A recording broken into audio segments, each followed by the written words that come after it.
This podcast is a member of the Place to Be Nation family. Visit us at placetobenation.com. Abounding, welcome to this month's journey through the looking glass. I am your co-host, Scott Criscuolo. It is March, so we are going to talk tonight about rebooking every tournament in the history of pro wrestling. No, that would be terrible. Who wants to rebook the 1992 WCW light heavyweight tournament? Nobody wants to do that. That was actually pretty. The United States Tag Team Tournament. Yes, exactly. 1988. Good evening, Dave Hall. How are you, sir? I'm doing well, Scott. I'm doing well. Dave, it's Dave, a lovely day. Dave loves what I look forward to whenever my faux topic is. What have I done? Sold outs. And let's talk about the 97. Let's talk about the 96 Intercontinental Tournament without Ahmed Johnson. Hey, we could come up with a pretty good tournament without Ahmed. It'd be nice. That would probably be very. That would be pretty neat if we actually did rebook every tournament. That would be actually kind of crazy. How are you, sir, on this March evening? I'm doing well. It's a lovely day down here, down under, and where I'm enjoying a lovely day off from work. I can't complain. To have, I always enjoy when I get to talk to you, Scott, because I get to have a day off work. And there you go. Me too. It's always nice. So yes. Yeah, but no, it's beautiful down here. Yes, it's actually not bad here. We are in the middle of March here in the Northeast in Connecticut. It was bounced around in the mid to upper 40s today. It actually, according to my car's thermostat, it hit 50 a couple times. So it's actually very, very tepid. I think although we are supposed to be we couldn't survive all of winter with no snow here in the Northeast. We thought we could, but we may be getting a little something this week in mid-March. So hopefully it's not too bad because we've actually done pretty good. So of course I was thinking of the NCAA tournament because as we're recording tonight, the brackets for this year's tournament, the bracket for this year's tournaments were announced, but we're not talking tournaments. Of course, March is WrestleMania month. And last year, Dave, you and I did a fun episode of Through the Looking Glass. So after you finish this episode, everybody, if you're new to the show, welcome. If you're new to the network here, the PTB Wrestling Network, welcome. It's an honor to have you. Go back after you listen to this episode. Our episodes are not chronological. They don't follow a pattern. They're all standalones. So once you finish this episode, please go back to our catalog at placetobe.podbean.com. Listen to all the episodes of Through the Looking Glass and every other great show we have here on the network. But a year ago, if you go to March of 2022, Dave and I did an episode rebooking some WrestleManias. So we decided, why break what's not broken? Why fix what's not broken? Right? Yeah. And try some other years. So Dave and I decided to pick 3 WrestleManias from the past from 3 different eras. We did an 80s, we did a 90s/2000s kind of, let's put this, we did an Attitude Era. And then we did one in the last few years. And, 3 that were, I don't want to say flawed. Well, maybe they were. They're still beloved in many people's eyes. One of them, the main event, is one of my favorites ever. No, I'm just kidding. It's. I don't love the match, but I don't hate the match. But we'll get to that. But anyway, so we are going to go back through the looking glass. Now, only one looking glass, because as everyone knows, we totally broke the mold last month in February and went through 4 looking glasses throughout the career of the man they call Sting. We will not be talking about Sting tonight, though. But we'll talk about Sting again down the line. We both love Sting. We'll get some Sting stuff down the line. Well, but, you never know. I'm just going to throw it out there. You never know. Oh, okay. All right. I might be picking up what you're putting down. So, Dave, why don't you, since of course you are the mad scientist, why don't you get us going? What's our plan for this evening? Yeah, so like you said, Scott, last year we took the opportunity to rebook certain matches in WrestleMania history. We had a look at the potential Hogan Flair, what could have happened there. We did a bit of a look at who could have realistically, who maybe should have broken the Undertaker's streak. We had a bit of fun with WrestleMania last year, and this year we've decided that we're going to look at the broader picture. We're taking 3 cards, as you said, and we're going to change them up a little bit. 3 cards that for different reasons are not, as you said, that they are some people's favourites, but in other ways they are often maligned, much maligned. Some of these cards, and we're going to just see, can we put on a better product? Could perhaps our matchmaking skills have resulted in maybe a slightly better Mania than we got? So we're going to launch 3 different eras, and we're going to jump in the time machine, and we're going to go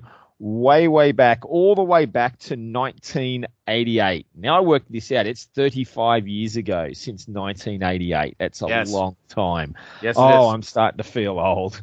I was just starting high school in 88. I remember it very clearly. And we're going to be looking at WrestleMania 4. Now, it's funny that you talked about the March Madness tournament because, of course, Mania 4 is well known for the tournament, the first ever WWF Championship tournament, while the end of the tournament resulted in quite a positive, pleasing result for many fans, and a match that actually wasn't too bad, a main event.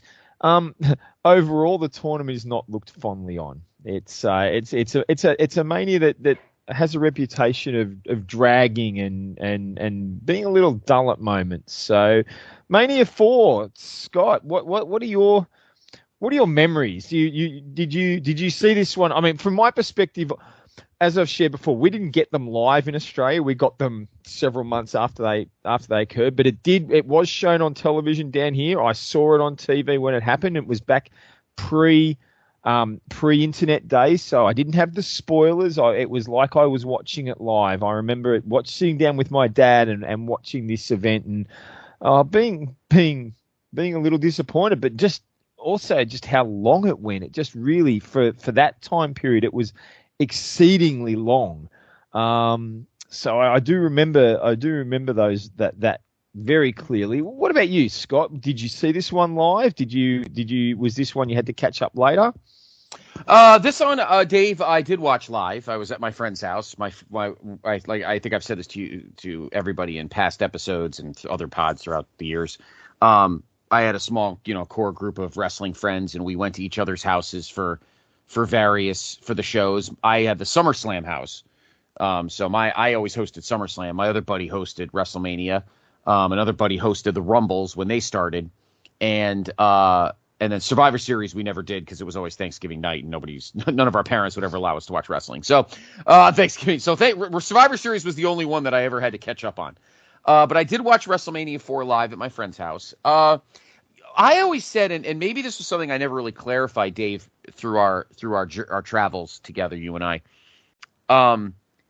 When I first started watching wrestling, which was in June, so I'd only been a wrestling fan at this point for about 5 years. WrestleMania 4 took place. You and I are roughly the same age, so this was the back end of my freshman year in high school. My second semester, spring of '88, I was a freshman in high school. I had only known Hulk Hogan as the world champion. Even when I was a fan in '83. I mean, I was a very, obviously, I was 9 or 10, so I was a very, uncivilized, uncouth little brat in the world of wrestling. So I didn't know much about Backlund or any of that kind of stuff. And obviously, the match that did it for me was the cage match with Morocco and Snuka at the Garden in '83 in October. But then Hogan won the belt in '84, and that's when I really jumped off and became a fan. So 1988 for me was very weird because I had never never felt it was weird not seeing Hogan as champion. I remember watching the main event that February night and being absolutely flummoxed. And, that I thought Hogan was just going to win it back and everything was going to be back in honky-dory and we were all going to be,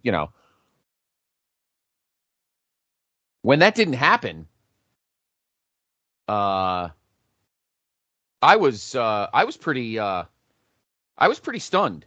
And so I didn't really know what to expect or how to think. Like, the whole DiBiase Andre thing went down, and then the title was vacant. That was weird. I think the last time the world title was vacant was probably, was it 79 or 80 when there was that weird like Bobby Duncombe thing going on with Backlund. Mm. Other than that, the title had not been vacant in 8 years. So that was odd. And then of course, seeing when Hogan and Andre were double DQ'd, and we're like, oh my God, Hogan, he's not winning the belt tonight? I don't get it. Now, I was a Randy Savage fan, and my brother loves Savage, so him winning was fine. And then we didn't see Hogan for much of 88 because he went off and did, no holds barred. So 88 was like a very odd year for me as a wrestling fan because it just, I had to adapt to change. And for me, change was the fact that Hulk Hogan wasn't around. He wasn't on TV a lot. It was just really weird. It was really weird. So WrestleMania 4 was an odd show for me because I just assumed that Hogan was going to just win the title. Everything was going to be fine and dandy. And when he didn't, boy, was I like, it really shook me as a wrestling fan at the time because to me, Hogan should have been champion forever. I drank as Scott Keith would say, I drank the orange Kool-Aid. So it was very weird. It was very weird, Dave, to see Hogan not be champion.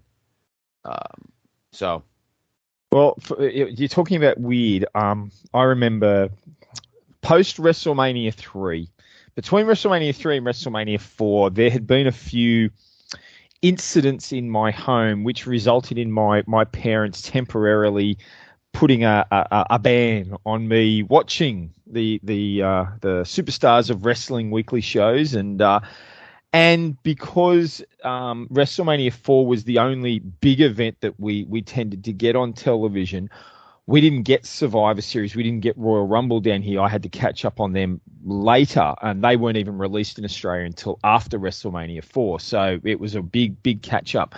So when Mania 4 was sort of the big return. My dad, my parents had relented. I was allowed to start watching wrestling again, and WrestleMania 4 was like the big return.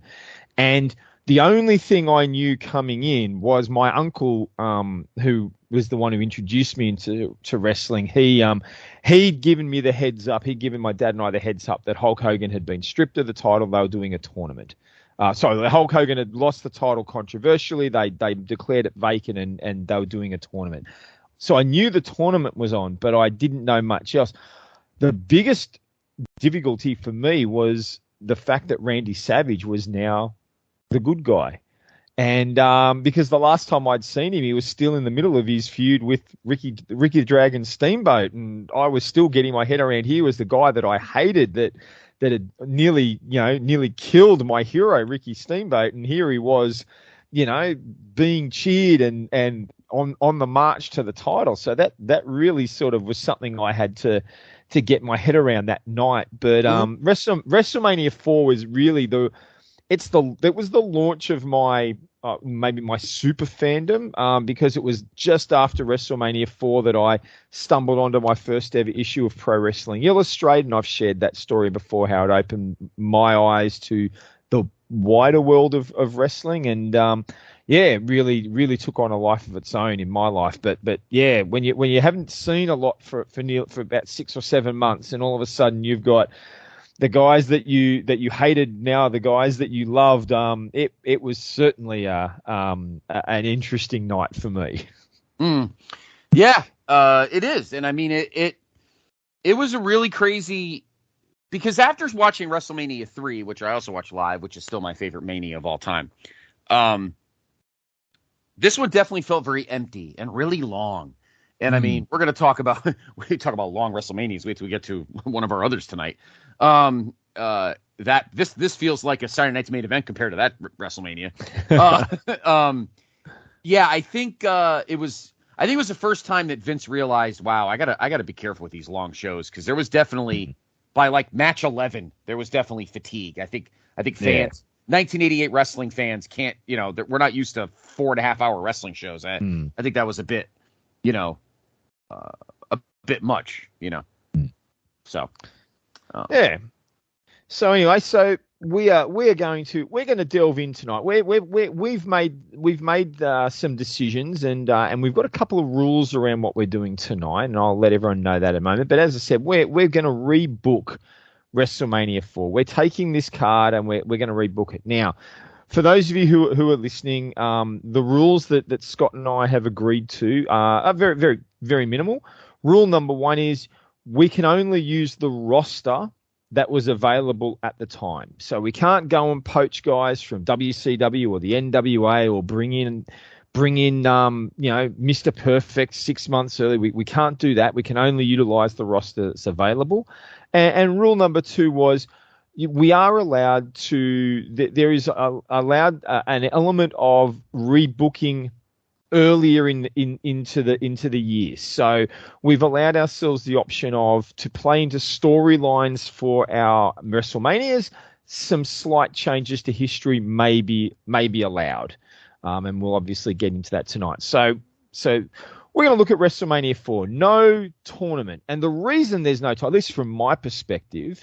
And we're going to do this. I'm going to share my card. We'll talk about it, and then Scott will share his card, and we'll maybe look at what we think is the better outcome. So, for my card, the reason that we are not having a tournament is that the WWF title was not declared vacant. Now, in my timeline here, in my preparations, I still have the main event occurring. I still have Andre beating Hogan at the main event with the twin referee controversy and handing the belt to Ted DiBiase. But DiBiase is not stripped of the title going into this WrestleMania. DiBiase is able to, through his very highly paid and expensive lawyers, threaten legal action against Jack Tunney. Jack Tunney does announce he intends to strip the title, but DiBiase comes back with his legal action and threatens legal action and actually produces a contract that highlights the fact that Andre the Giant actually forfeited the title to him as a signed contract match, and therefore, as forfeits are allowed in the world of professional wrestling, the title change stands. So my champions heading into the night are, of course, the Intercontinental Champion, the Honky Tonk Man, the Tag Team Champion, Strikeforce, and our World Champion is the $1 Million Man, Ted DiBiase. So that's our background to the night. We're just a slight change of history there. Nothing major, but it lays the groundwork for where I'm going to go now. And I'll when I come to my main event, I'll need to just share a little bit more that happened between the main event and WrestleMania. I'll get to that shortly. So to kick off the night, I just as happened in our reality, I'm kicking off WrestleMania with a 20-man battle royal. The roster is loaded. It's absolutely loaded at this point in time, and to get everyone on the card, as was the common thing back then, we have a 20-man battle royal. Most of the combatants are in the main one. I have made some slight changes, and just to give a quick rundown, we've got Bad News Brown, the Hart Foundations, the Stallions, the Rougeos, the Killer Bees, JYD, etc. But a couple of people who weren't in the battle royal that are in my one are Hercules, Bam Bam Bigelow, and Greg the Hammer Valentine. Just a couple of extra ones there. And just as now, look, if there's one thing I do like about the original WrestleMania 4, it was the ending to the battle royal. I loved the way that Bad News Brown wins it when he works with Bret the Hitman Hart and they eliminate. In reality, it was the Junkyard Dog. I'm going to get to my change in a minute, but Bad News then turns on Bret and wins the battle royal. And we're essentially going along the same lines. Bad News Brown is going to be my winner. After he and Bret the Hitman Hart do their last elimination is, in this case, Bam Bam Bigelow. Bam Bam will have actually been quite dominant through the Rumble, but Bad News Brown, Bret Hart, they end up eliminating him. Bad News turns on him, and we have our outcome. Bad News Brown beats wins the Royal Rumble, wins the Royal Rumble. We're going back in time already. Wins the Battle Royal, and kicks off his feud with Bret Hart. I mean, that was just, I love that story. I love that little background, and so I'm not changing that. I just have a few changes to who's in the Battle Royal because I wanted to. Some of the guys that were in it have moved up onto the main card. So that's my kickoff point of the show. From there, we're going to move into a match, hoping to get everyone's blood pumping when the King, Harley Race, faces the Ultimate Warrior. And this one's going to be a very short match. Warrior is going to come out. He's going to quickly put an end, end this match quite quickly, maybe a minute or so, but this one's going to be just essentially a squash. I mean, Race at this point was very good at starting to put guys over, starting to put the future over, and I think this was would be a way to showcase Warrior much better than what we got with this long, boring Hercules match. We're not getting that crap. We're going to let Harley Race make Warrior look good and put him over big as we start a summer that's going to build the Ultimate Warrior up to his Intercontinental title situation. So, yeah, the crowd are going to be pretty built up from that.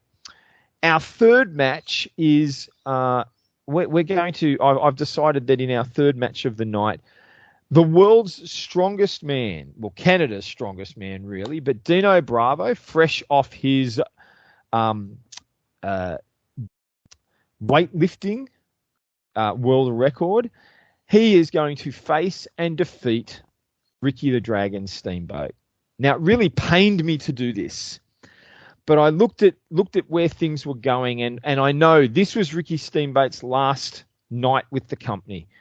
And on the same token, we've got Dino Bravo, we've got that world record, we're wanting to build him up, and so I thought you need to give Bravo a strong win, and at the same time, I wanted someone who could make Bravo look very good in the ring, would bump all over for him and would look hurt at the strength that Bravo brings to the ring. I thought Ricky Steamboat fits the bill perfectly. So as much as I hate to say it, Dino Bravo is getting a victory over Ricky the Dragon Steamboat. Look, as I'm going here, Scott, just feel free to chime in with any thoughts as you feel might be the case.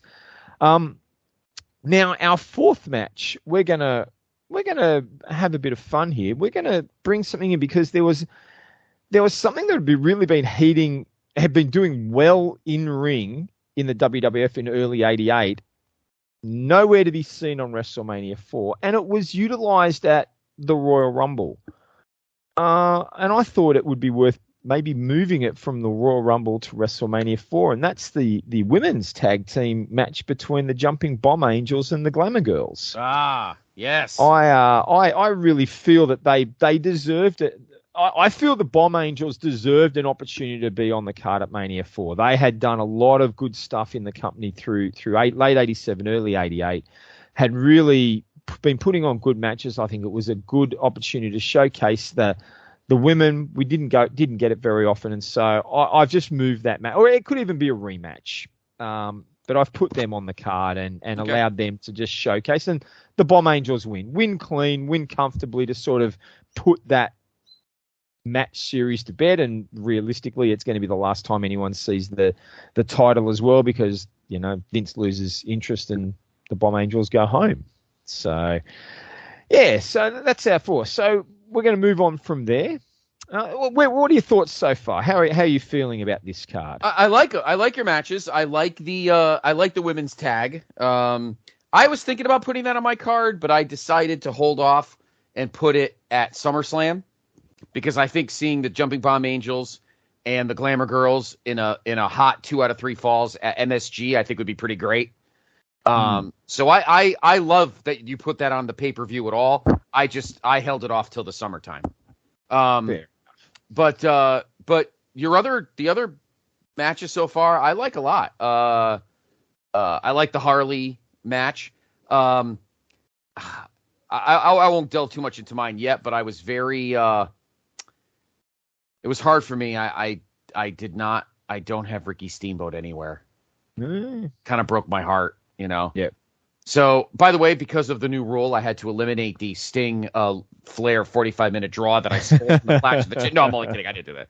I stole it from the Clash of the Champions that night. It did happen that night, Dave. We just right. moved buildings, but no. That's right. No, I didn't move it. But no, please continue. I've liked your undercard so far. I like it. All right. So we're going to come out of our women's tag match, and we're going to bring in a match that that this was a storyline that had been building from mid '86 and never really got its payoff on a major show. And so I'm putting together a match between The Rock, Don Morocco, and the Natural Butch Reed. In The Rock's corner is superstar Billy Graham. Of course, as Gorilla Monsoon loved to tell us, it was Butch Reed who put superstar Billy Graham out of wrestling on the shelf. That this match, this feud had sort of been undercurring and occurring around the traps and alluded to on television, but we never got the blow off on the big screen. And so The Rock, Don Morocco is going to blow it off. He's going to beat Butch Reed. And Superstar and him are going to sort of stand tall and we needed to have our absolute steroid fest match, our buff match, our guys that are on more roids than they are on protein. And that's what we've put into this match. So The Rock beats Butch Reed. Now we're going to bring out our the Intercontinental title match. I'm keeping as is. Honky Tonk Man, Brutus the Barber Beefcake, pretty well as occurred at Mania. It wasn't a bad match at Mania 4, the Honky Tonk Man Brutus Beefcake match. You needed to. They didn't want to take the title off Honky. The ref bump helped. Beefcake cut some hair from Jimmy Hart. It was a good little storyline. It was the story that you needed to tell with the other title changes that were going to be happening in the night. I'm keeping it as is. Beefcake wins by DQ, and they'll carry that on, out of Mania and into the summer. So I'm no changes there. And my next match is only slight changes because I'm keeping the Bulldogs versus the Islanders, but it's not a 6-man. It is straight up the Bulldogs and the Islanders. Now, I am unashamedly, I'm a big fan of the Islanders. I love the Islanders as heels. I think they are a great team. Me too. It is such a shame that for whatever reason, Tama left the company not long after Mania 4. It is a real shame because he is one of the most sensational, charismatic heels that I've seen at that time. He is brilliant, and the Bulldogs are always good. And I'm putting the Islanders over. I'm giving the Islanders the win. Probably using Bobby Heenan distracting someone or whatever, and Tama's going to get a pin on Dynamite Kid. But I just love these two. The Bulldogs were one of my favorites growing up. Always were. I always wish the Islanders got a longer run and we maybe got to see more of them. I would have loved to have seen the Islanders still in the company in late '88 in the real timeline after Demolition turned face, because I think a Demolition Islanders series of matches would have been absolutely outstanding.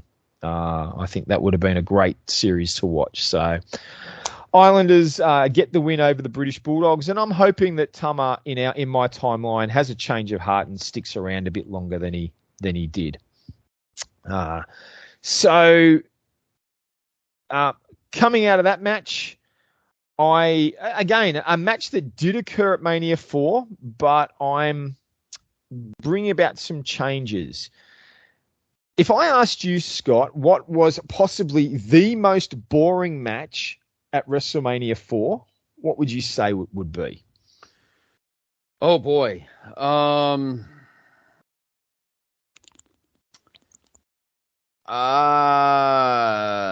there are a few. There are. But I'm going to take a shot in the dark and disappointingly say Jake Roberts and Rick Rude. Yep. I think so. Yeah. And doing some research into this, now coming out of Mania, we all know what happens a few weeks after Mania. we get the very infamous angle of Rick Rude hitting on Cheryl Roberts and turning this into a blood feud, getting Jake angry. Would it surprise you to learn that the Superstars taping, where that was filmed, actually occurred a week before WrestleMania? It wouldn't surprise me. As a matter of fact, when we get to my card, Dave, it actually plays a larger role on television. So anyway, I'm moving that angle a little bit earlier. I'm having that angle occur probably on something like Saturday night's main event. Rude does it on Saturday night's main event and kicks it off with Jake the Snake. Jake is furious, and so what we have at Mania is a blood feud.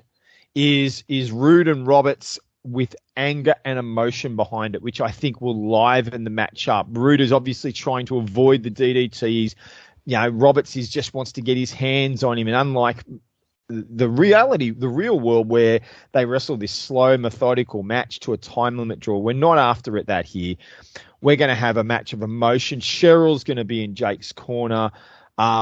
Rude is going to spend half the match trying to preen to her and show off in front of her and entice her, and she's going to thumb her nose at him, and Jake's going to be battling back from underneath for a fair chunk of the match.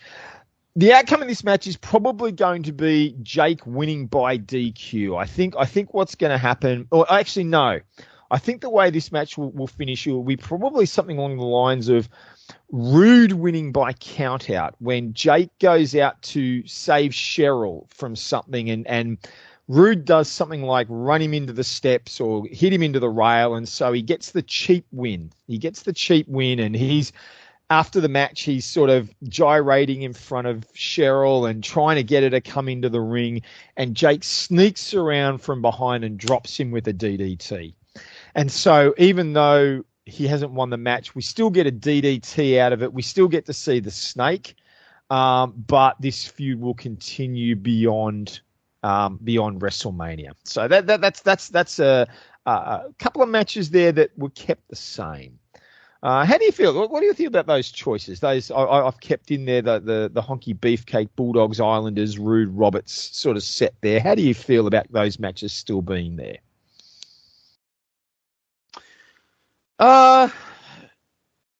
Well, the Jake, you took my stole my thunder from down under there because I did the same thing. I moved back moved up the Jake Cheryl Rude stuff anyway, and did it on Saturday Night's Main Event also because I think that match needed a little juice for it to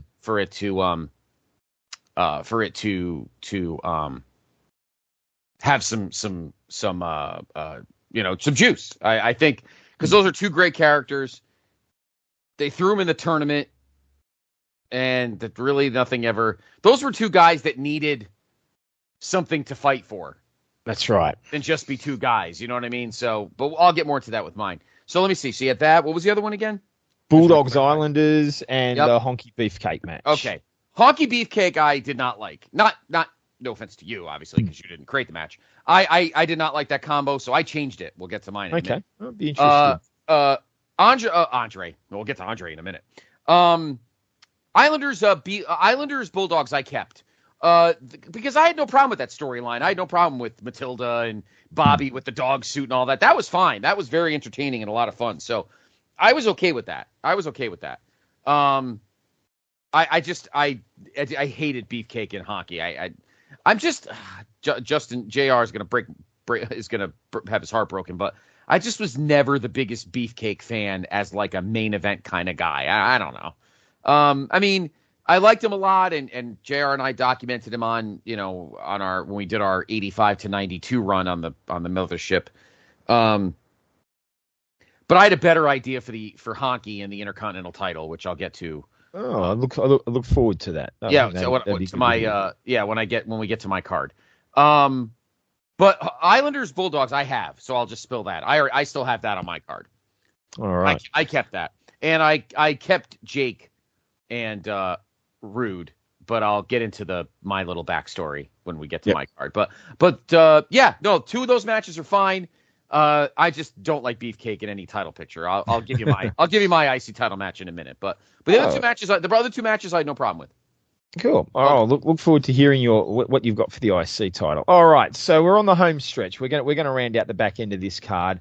Coming out of this, we're going to kick off the last 4 matches of the card with a match that I took a couple of guys that I don't think really ever lit the world on fire in WWF. Well, depending on your position, and I know your position on one of these guys, Scott. But I've put 2 guys together in the hopes that they're going to rekindle, from what I've heard, is the magic from their previous company, and that is the One-Man Gang facing Hacksaw Jim Duggan. Now, I can't stand Jim Duggan either. I think he's an absolute fruitcake. I never liked him, never liked his matches, and no offense, Scott, no offense to many of our listeners, as a non-American, as an Australian, it never really got my heart going when he stands there and chants USA.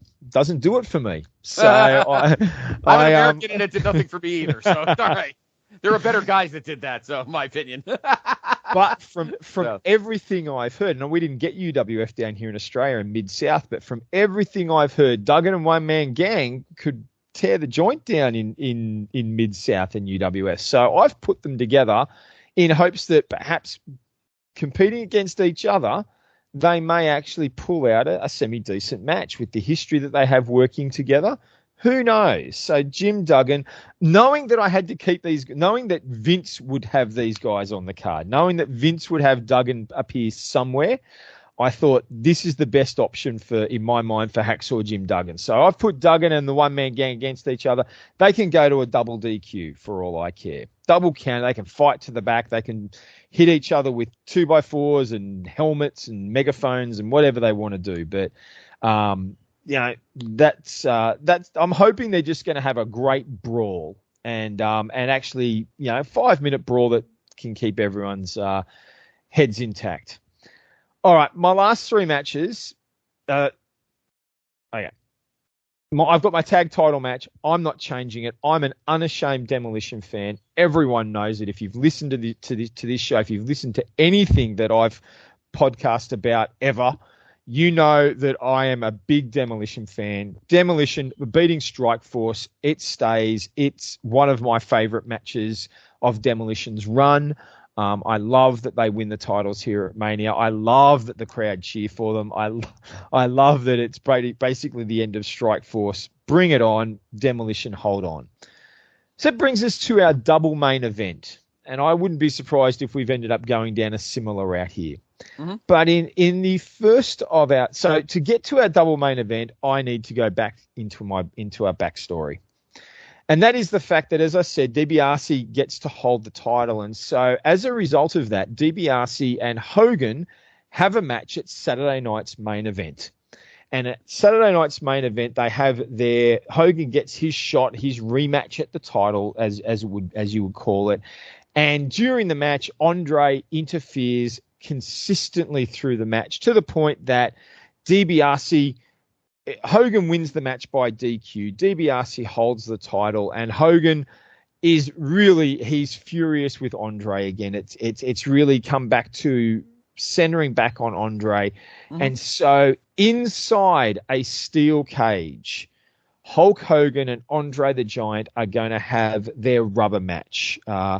They're essentially 1-all-in singles matches, if you count the official main event. And Andre is actually 1-up, having won at Survivor Series. And so this is their match to keep out all the outside interference. No DiBiase, no referees needed, because it's a cage match. WWF style, blue cage. First man out is going to be the winner. Probably similar to what they did at the WrestleFest card. And Hogan wins the match. Hogan wins. Hogan gets to pose in front of the crowd. Everyone's happy, and we move on. Which of course leads us to our main event. And if you've been following the card, I don't think it's any surprise where we're going. The $1 Million Man Ted DiBiase versus the Macho Man Randy Savage. in the main event for the world title. DiBiase defending the championship against the challenger Randy Savage. Savage, who earned the title by probably winning a number one contenders match at Saturday night's main event. And he could have beaten anyone in that match. That, who knows? Anyone could have been his challenge. But he's basically coming on the back of a run here. And I think the advantage we got is by not going through a tournament, these two guys are going to be fresh. I think being fresh would allow them to tear the house down. They're going to have a great match. Unfortunately, probably a similar outcome. We're going to have Andre at ringside. Hogan's going to end up coming down to help Savage, but Savage wins the belt, stands tall, Elizabeth on his shoulder, holding the title aloft, and the crowd go home happy, because the $1 Million Man has been vanquished. He's had, the money. He might have got the lawyers on his side. He might have been able to keep Hogan out of his title match at Mania, but he has not been able to hold on to the belt. And Savage goes home as the champion at the end of my WrestleMania, and everyone's happy. Everyone's happy with that.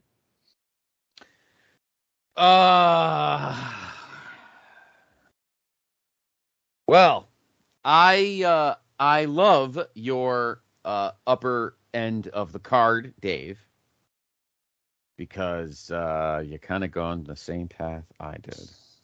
Well, they say great minds think alike. I think you're right. I love your card. It's really good. And you kept the stuff you kept, and then we have the changes. All right. So let's see what you think of mine. I was very symmetrical. All three Manias that we did tonight, I pared down to 8 matches. Okay. So all three of my Manias are 8 matches. Doesn't mean the card has to be quick, but we could make it. You could do a good 3-hour Mania with 8 matches. So match number 1, we stick with the Battle Royal. And we have the same result. I agree with you. Bret Hart gets the Ghetto Blaster from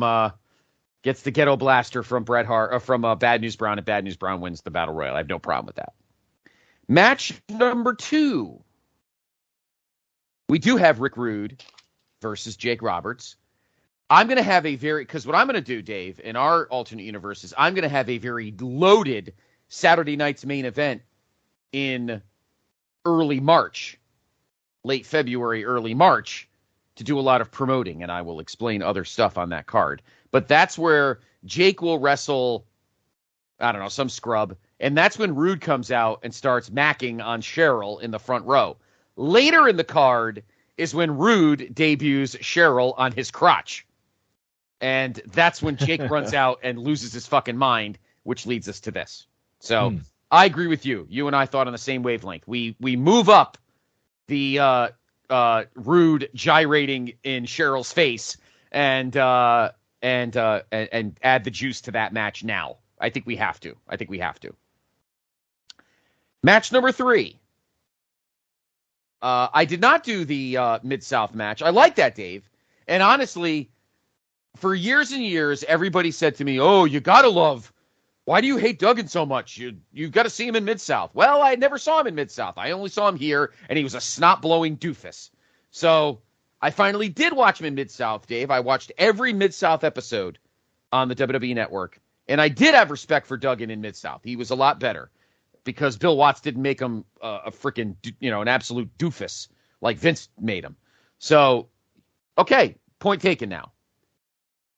But I don't have him in this match. I have a couple of Haas's, One-Man Gang, and Bam Bam Bigelow. I think I have One-Man Gang win because Bigelow ends up leaving the company, but I think that's a good Haas match. Number 4, I stick with the tag title match because once again, Dave, you are in my wavelength. Who does not love the Axe and the Smasher? Here comes the Axe. Here comes the Smasher. The Demolition. Walk-in disaster. Demolition destroy Strikeforce, and they win the tag team titles. I do not change that at all. So I agree with you on that. Match number 5.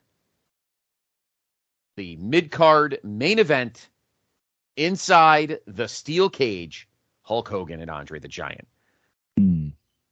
I explain, Sir Dave, where I come from. So Hogan gets pissed, gets his rematch for the world title against DiBiase on Saturday night's main event in early March of 1988. Andre costs Hogan the match. Later in the card, there is a number one contenders battle royal. The winner will face the WWF champion at WrestleMania 4. The last two competitors, the last three competitors, Randy Savage, Harley Race, and Andre the Giant. Savage and Harley are beating the snot out of each other in one corner. Andre sitting there, leaning against the ropes, laughing that he's just sitting there waiting for those two to destroy each other, and he's just going to pick the bones.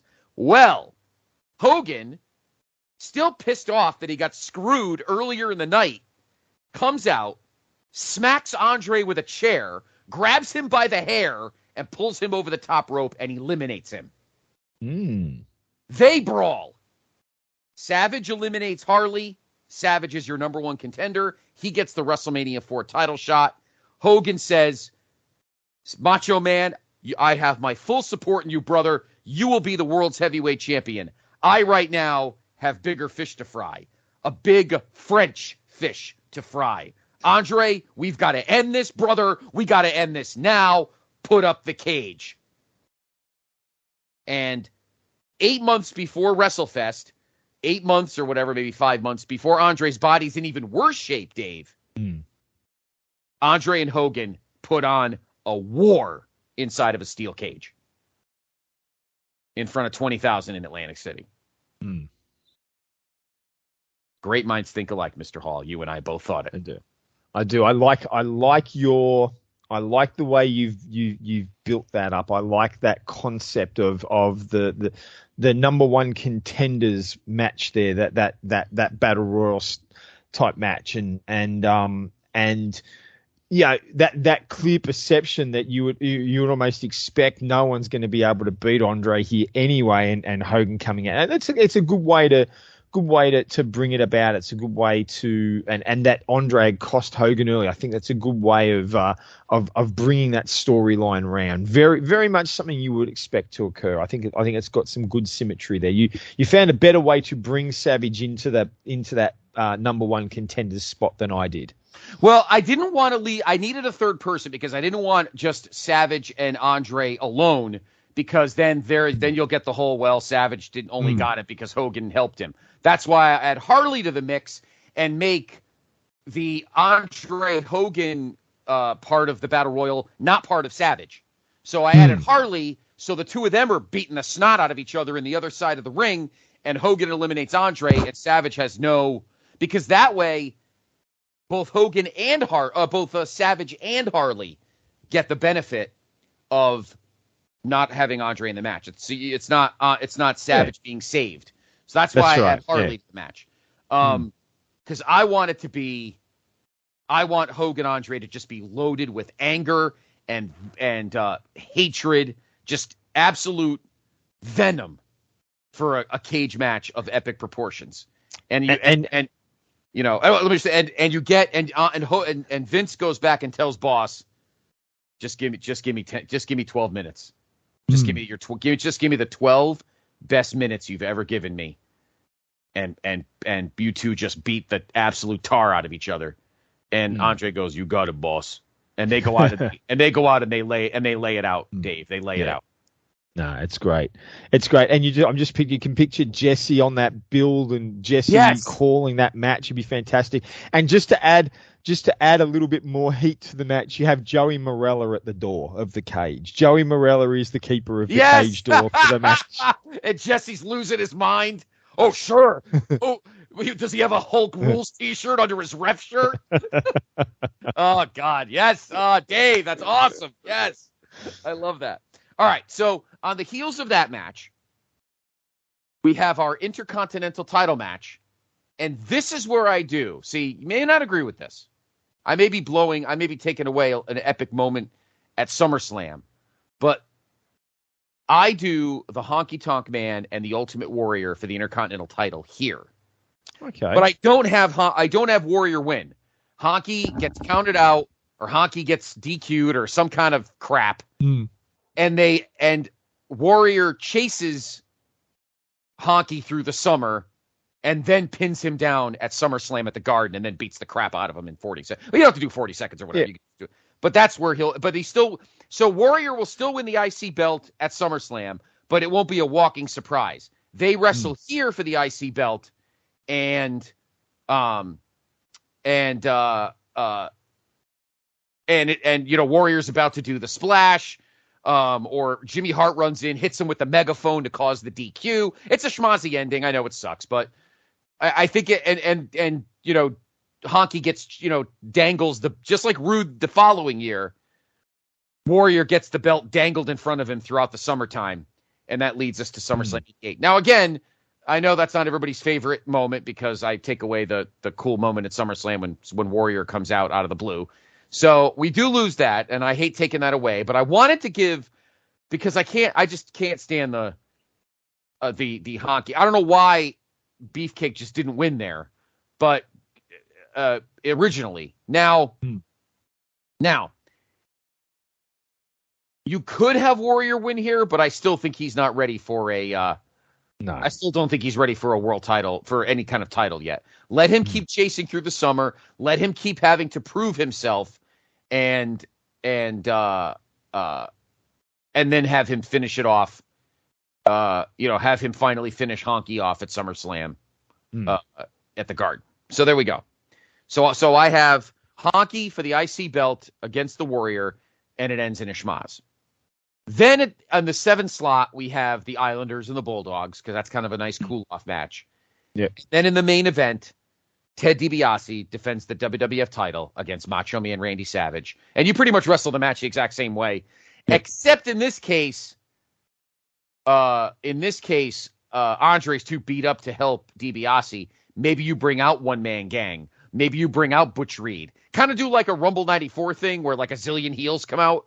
DiBiase's DiBiase's just tossing fucking money at everybody, paying off every scumbag, vagrant, derelict heel, just paying them all off to help me, remain World Wrestling Federation champion. Like kind of a you scratch my back, I'll scratch yours kind of thing. Yeah. And that's what happens. And he pays off. I mean, every freaking heel just comes out, all zillion of them. And in the end, Savage defies the odds like he did in real life and wins the world title.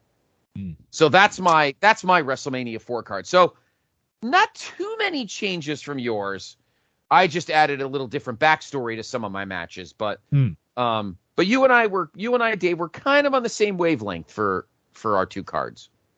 Yeah. I think it's like I said, great minds think alike. I think it's good to. I think in retrospect, there are key players and key things that you really look at when you look at that time period. And if you're not doing a tournament, if you're doing a card, it becomes very easy, I think, to slot certain people into certain positions, and then the rest of the card really becomes, I think, a little bit of a personal preference and just what you're looking at and what you might like to see. So I think that's the advantage of WrestleMania 4, that time period, is that the upper end players really do write themselves into the key spots. Yeah, no, absolutely. And I think it tightens the card. You still get good long matches, and you could still do a nice 3-hour card without having 50 zillion boring matches. So that's right. Awesome. And Hogan, still goes off and does no holds barred, and Savage is still champion. And from that point, we still go on from there. So yeah, we still build the way we did to SummerSlam and the Mega Powers and the Mega Bucks and the eventual breakup of the Mega Powers. We've got that. Everything heads back on track. Exactly. So yeah, no, it's good. Awesome. Well, we're going to move up, and I guess, like we said, we'd love to hear everyone's your thoughts. What are your thoughts? Which card do you think might have been better? Would you have things differently? We'd love to hear your thoughts. Please feel free to share them on the socials, and Scott will tell you a little. Scott, how can people reach out to us on the socials? Well, of course, as this show has posted. it drops on our Twitter at PTBN Wrestling, so you could comment right off the tweet. You can go to the Place to Be page, the Place to Be group page. We post the show in our sharing. We also post it on the Place to Be Nation group. All three of those spots really. So mainly, if you want to really get your comments in, I would just go to our Twitter at PTBN Wrestling. The show drops at noon. All of our podcasts drop at noon every day. So as you know, this show is already dropped because you're listening to it. So go to our Twitter and comment under it. What do you think of our cards? What are your thoughts?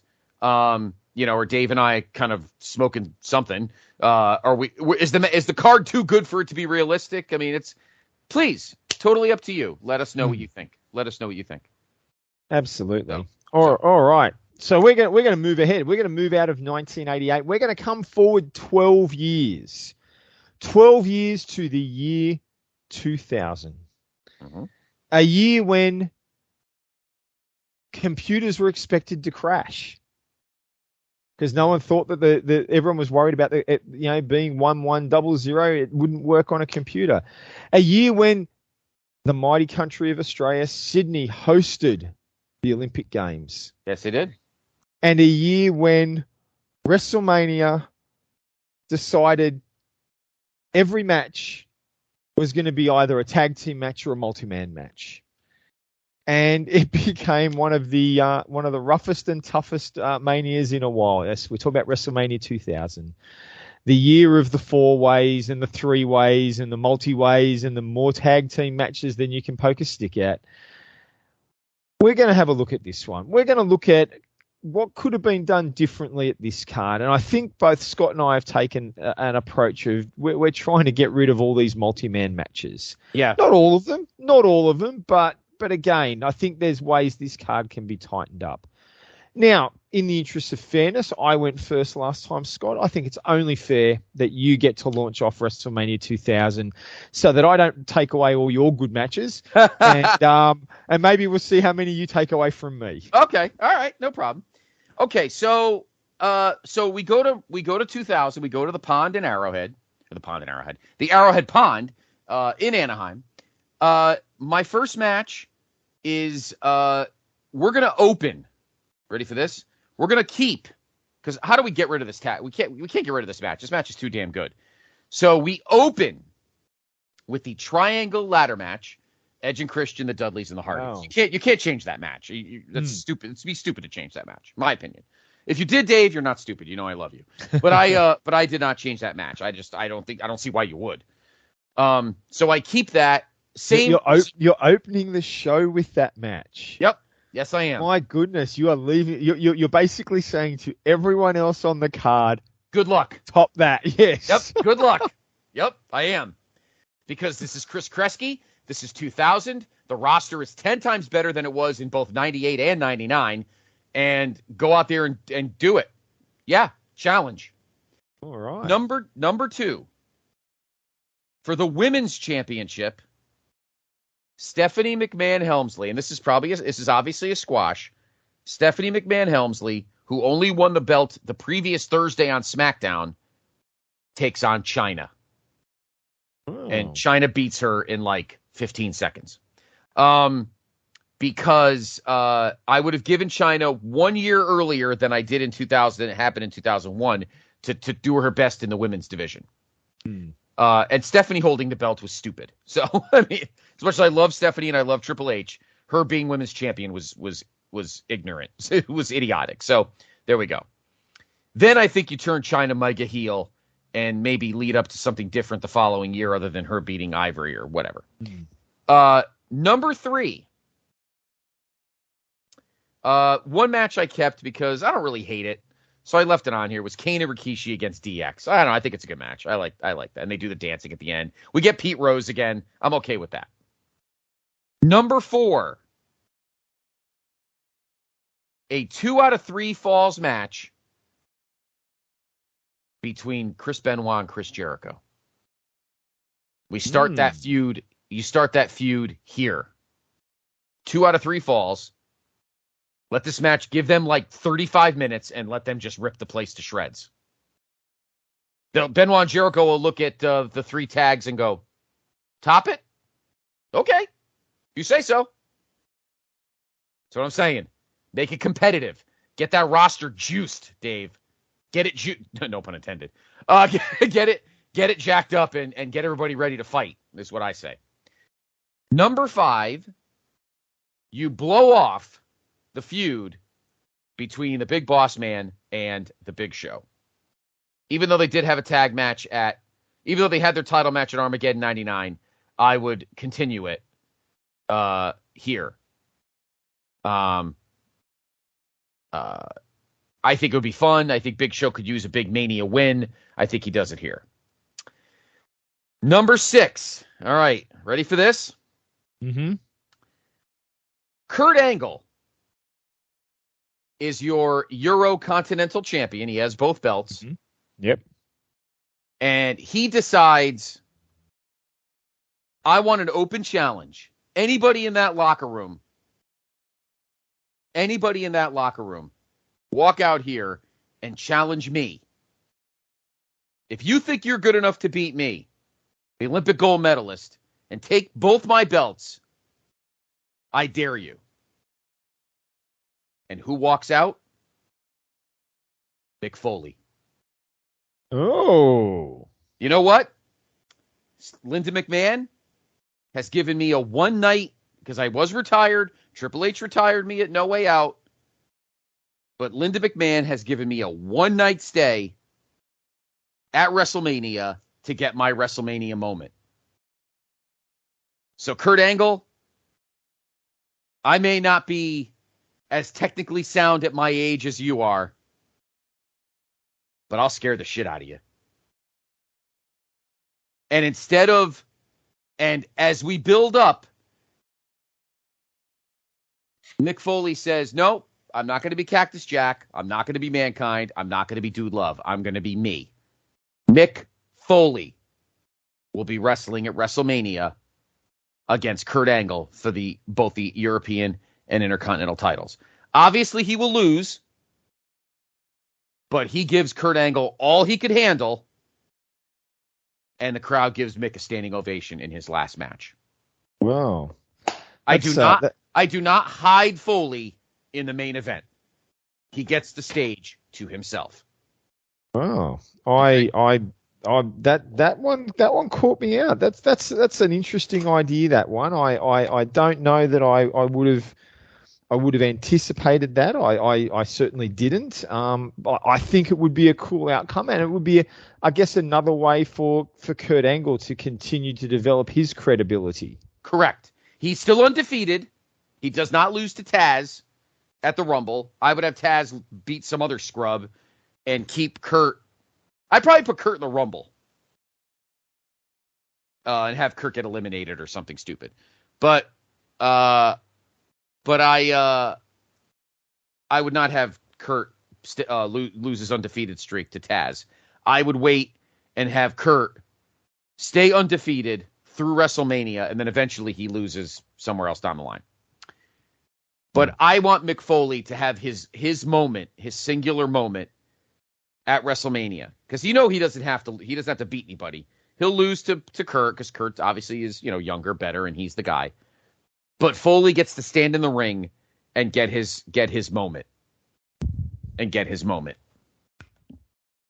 And then match number 7, we keep the hardcore battle royal, because that'll be a fun slop fest to kind of cool the crowd a little bit. And then match 8, the main event, Triple H defends the WWF Championship against The Rock. 1-on-1, as it should have been.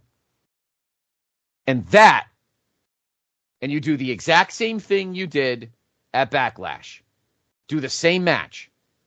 And have it end with the glass breaking, Stone Cold coming out, busting up the faction and helping the Rock become the WWF champion.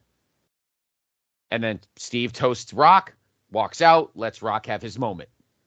So you pretty much, in my opinion, you go to the primary universe, take the Backlash 2000 main event, and stick it in WrestleMania in the alternate universe, as it should have been, in my opinion. The only The only reason they moved Stone Cold to Backlash is because they wanted to give Backlash a buy rate, and they figured, well, that Mania already had a buy rate. We don't need to waste an Austin run-in. I would say, fuck that shit. It's WrestleMania. You get Steve Austin there. So that's what I do. So there's my card. Let me recap it for you. We keep the triangle ladder match for the tag team titles, Hardys, Dudleys, Edge and Christian, except I open with it. Stephanie McMahon Helmsley and Chyna for the women's title. Kane and Rikishi versus DX. Chris Benoit versus Chris Jericho, 2 out of 3 falls. The Big Show versus Big Boss Man. Kurt Angle versus Mick Foley for the Euro Continental title. The Hardcore Battle Royal. And then the main event, Triple H and The Rock solo for the world title. And that's where you get your Steve Austin run-in. And The Rock becomes world champion. So there's my WrestleMania 2000 alternate universe looking glass card, Dave. What do you think? Well, I think there's some really good stuff on there. There's some stuff I didn't expect. Like I said, I think that that Kurt Angle Mick Foley match is a fantastic idea. I think that's a great one, and it would be a good way for Mick to go out. I think it would be fantastic. I think you've used some people there. I will admit I'm not sure I'm overly keen on the Chyna Steph story match at that point. I'm wondering if it might be too early. Primarily because Chyna had been and was still in the men's division. I worried that it might just and probably ties in too much to what the history between Chyna and Hunter, which I think they were clearly trying to keep away from at that point. So, but I can understand wanting to use it that way and doing that. So, but it's not a bad card. Not a bad card at all. I like the Hardcore Battle Royal as used as a cooler is a good thing to do too. Okay. All right. Yeah, I was kind of I threw the Chyna Steph thing was kind of a shot in the dark. I don't know. I just thought it was something cool. I couldn't think of another. I mean, you could put Lita there maybe. But I don't know. She hadn't really debuted yet. Yeah, she'd only been around. So I don't know what you would have done there, but I feel like you need to put the women's title on there unless you don't give it to Stephanie at all. You could have done that too, but I don't know. But that's fine. No, I had a feeling that might not have hit you right, and that's okay. I just wasn't sure where to go with that. Maybe you don't even have Steph win it at all, or maybe you have her win it. Maybe you have her win it later in the year. I don't know. But, all right. Well, let's. I think we've got a couple of similarities, but I think in this case we've got a very. I think we've got much more of a different, varied up card here. Good. Okay. So I've got a 9-match. Card, but I've got a match on pre-show. So I've got a Sunday Night Heat match. So I've dumped the Hardcore Battle Royal completely. Okay. But I've got a Battle Royal on the pre-show with most of the guys that were in the Hardcore Battle Royal. Excuse me. But I want the Hardcore title done differently. So I've got just a pre-show 20-man Battle Royal with everyone who's not. Oh, you have to excuse me there for a second. I've just something in my throat there. Totally choked Sorry up about over that, this card. everyone. Totally choked up over this card. So yeah, everyone who's not on the main card, in the Battle Royal, and this Battle Royal is going to be run by the APA. They're going to win. They're going to joint win it. They're going to defeat everyone and decide they'd rather drink than fight each other. Oh my goodness, you have to forgive me for a second, everyone. Wow.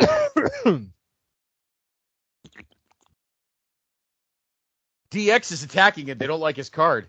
Oh. All right. Well, talking about DX, we're going to launch the show with a singles match. I was thinking, how do you get the crowd pumped up? I do like the way they got the crowd pumped up to start the show with the use of the Godfather.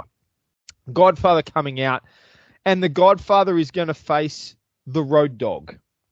One-on-one, singles match. This is just to get the crowd going. Everyone's going to chant along with Road Dogg. Everyone's going to chant along with Godfather. Everyone's going to cheer the hose. Road Dogg is as a heel DX. He'll play into that a little bit. He'll want the hose. Godfather won't let him have it. Godfather wins, and it's just a way to get the card going. After that, this is my hardcore. I didn't like the concept of this hardcore battle royal. I loved Crash Holly as the champion. And honestly, I loved the role that Hardcore and Al Snow had played in that division in the previous 2 months. And I thought the best way to honor the work that Hardcore and Al Snow did is we're just going to have a triple threat hardcore match with Crash, Hardcore, and Al Snow. And Crash is going to win, retain the belt, and then the 24/7 rule comes back in effect, and he basically goes running for his life. And we'll probably have a couple of segments throughout the show where people are trying to get the hardcore 24/7 hardcore belt off him, and he avoids that as the show goes on. So my third match, I had a similar issue with you. I was looking at how can we bring China onto the show, because I'm looking at the card going, China had been so involved in the card, in the company in the preceding months, being IC champ and the role she had with the men. She deserved a place on the card, but I didn't want that tag match with Too Cool and the Radicals. I didn't want that in there. What can we do? And I thought, what would probably be a bit of fun that could build into something that they started at that Mania and then built out of there, and that is that China is going to go up against Eddie Guerrero. I thought it would get Eddie on the card. It allows them to play the whole Latino heat thing. China's out there. Eddie's going to win because Eddie's going to cheat, but that would allow him in the following weeks on Raw to basically be apologizing to China and offering the flowers and trying to get her to be his mamacita. So I sort of thought he wins the match, but he does it in a way that is sort of the cheating roguish style, whether it be a roll up, whether it be doing something that you sort of like China's upset, but Eddie can sort of charm his way out of it. So that's my that's my third match. And following on from that, I'm postponing a match that was at No Way Out because, again, I think WrestleMania is the place where blow-offs should be happening. And so I'm going to blow off the Kane X-Pac storyline at WrestleMania instead of No Way Out. I think they missed the boat with that one. And Kane and X-Pac have their final match at Mania. Kane chokeslams X-Pac to win the match. He probably chokeslams Tori as well. And they can then go their separate ways and build from there. Now, coming out of that, I have I've foreshadowing where some things are going, who's not in different matches. I'm going to be putting on a match between Taz and Chris Jericho. I think these two can have a great. Now, I think Taz, coming out of his Rumble win over Kurt Angle, I think they really missed the boat on what they could have done with him. And I think he and Chris Jericho could have torn the house down. I think they would have had a great match. The reason I'm putting Chris Jericho in there is because he's already had his shot at the IC title, and I might be preempting where things are going for my IC title match there. But Taz and Chris Jericho are going to tear the house down. I think Chris Jericho gives Taz his first loss in the company. I think that's where that will go, and Jericho will get the win. Okay. I am also keeping the three-way ladder match. Edge, Christian, Hardy's Duddies. Like you said, it's got to stay in there. You can't. It's one of the greatest matches ever in company history. It is a standard bearer. You look at that match as it sort of set a new standard. It took everything to a new level. I'm keeping it. It's my three-way match. It's the only three-way match. Oh, sorry, it's not the only one. I had a hardcore one, but it's the one main match that I'm keeping unchanged from the main card. Coming out of that one, I have So I'm up to match number 7. I have my Intercontinental title match between Kurt Angle and Chris Benoit. As much as it pains me to say it, Benoit just in the company. I think this is the way to capitalize on who he was in 2000, on the fact that he'd just come from as one of the top stars in WCW. And we all know these two can tear the house down because they did it 12 months later. So basically, I'm bringing their match from 12 months' time, 12 months early, and letting Kurt Angle and Chris Benoit tear the house down for the IC Euro title. And probably having Benoit, well, I don't know. I would rather have Kurt win. In fact, I think I'll say it now. Kurt's going to win.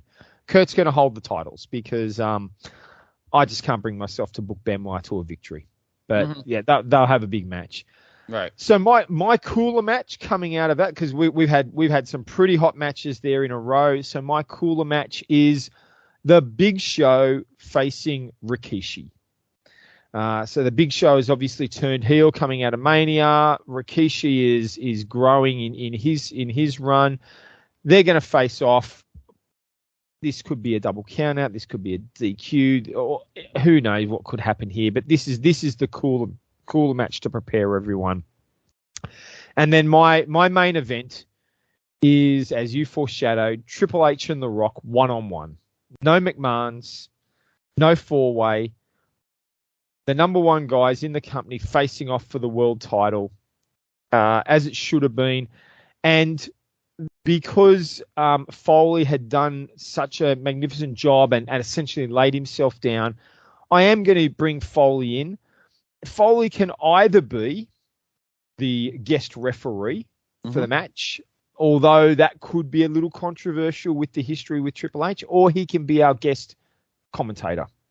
And so Foley is a part of the main event experience, but it is Triple H and The Rock. They can tear the house down and have the match that everyone believes they should have had to close out Mania and bring it to a solid finish. Right. I got to be honest, I like your card better than mine. I like your. I like your card better than mine. I realized that I'm looking at my card going, holy shit, I didn't put Eddie on this card. I'm like, what the hell is wrong with me? So Eddie's probably in your hardcore battle royal. I would have put him in that, but that's a waste. That would have been a waste. I now I'm looking at my card. I think I like yours better, but that's fine. I mean, again, I think we both. It sucks that Benoit ended up becoming such a blight in history because at this time in 2000 he's fresh. He's only been with the company a couple months and he's tearing the place apart. So we could get great matches obviously with him involved. It's just a question of what you want to do with him in the alternate universe. Maybe in the alternate universe he's not a piece of shit. So maybe we do it that way. But I'm glad we both decided Rock needs to win the world title here. He needs to have the stage to himself. So I'm glad you and I both are on the same page about that. Our mid cards are varyingly different, and that's good. I really like your card, Dave. I actually think I like yours a little bit better than mine. But I do think I will say this: both our cards have a ton of work rate.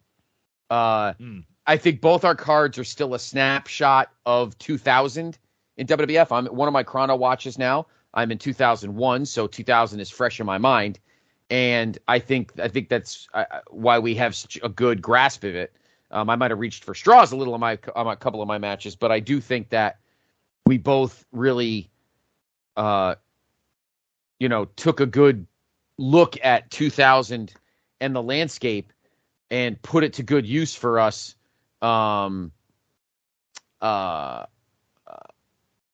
In restructuring,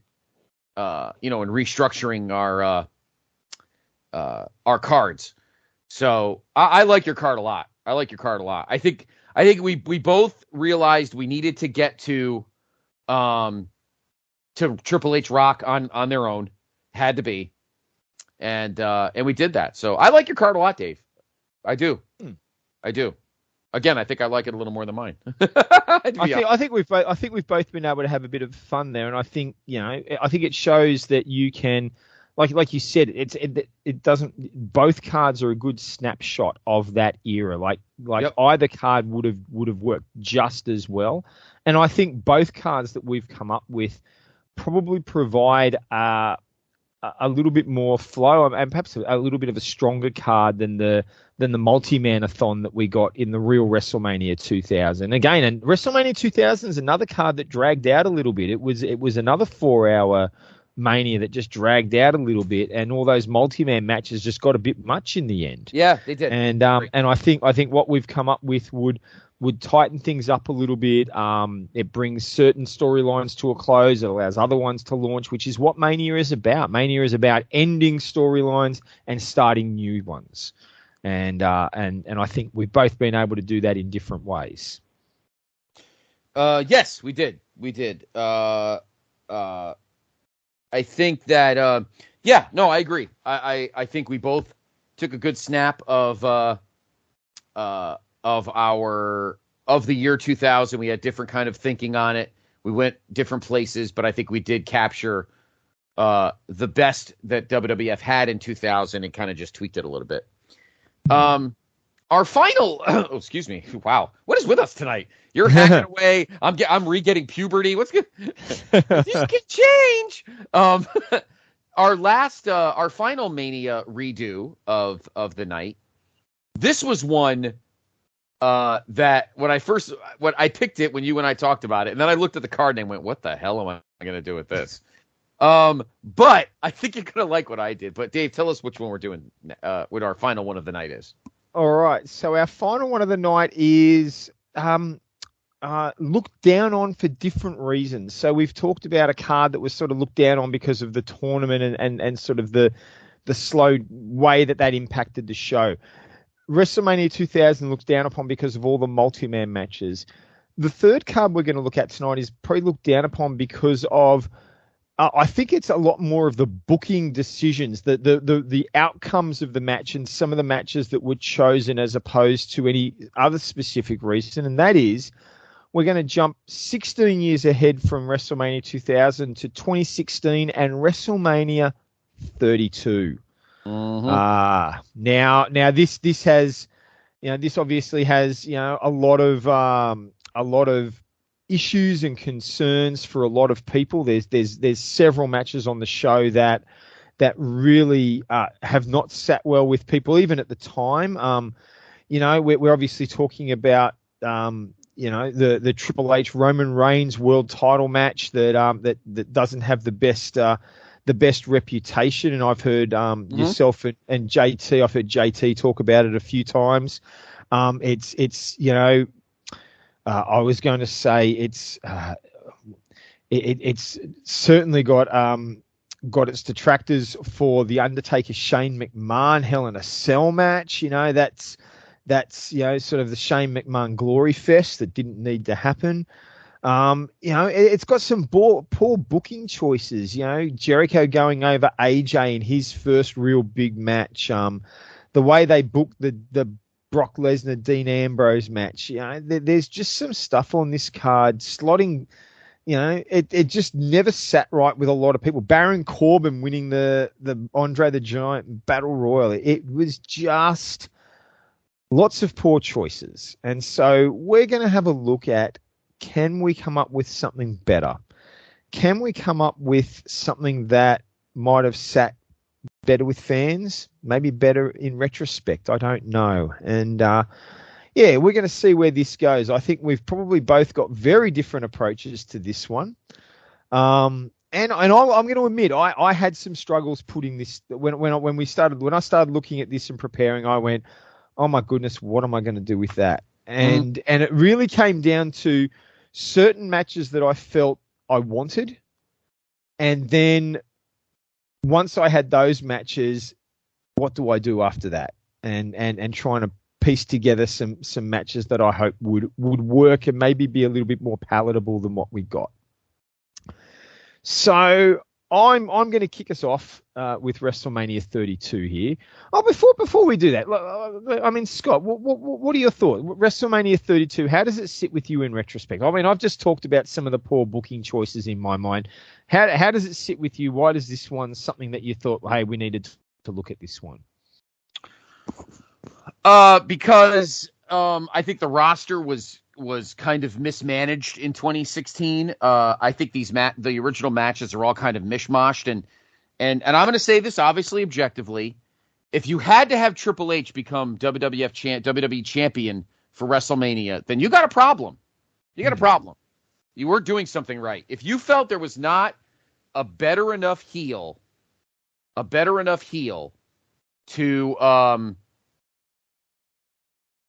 be champion going into WrestleMania for Roman Reigns to beat, well, then that's your fault. Then your booking acumen sucks.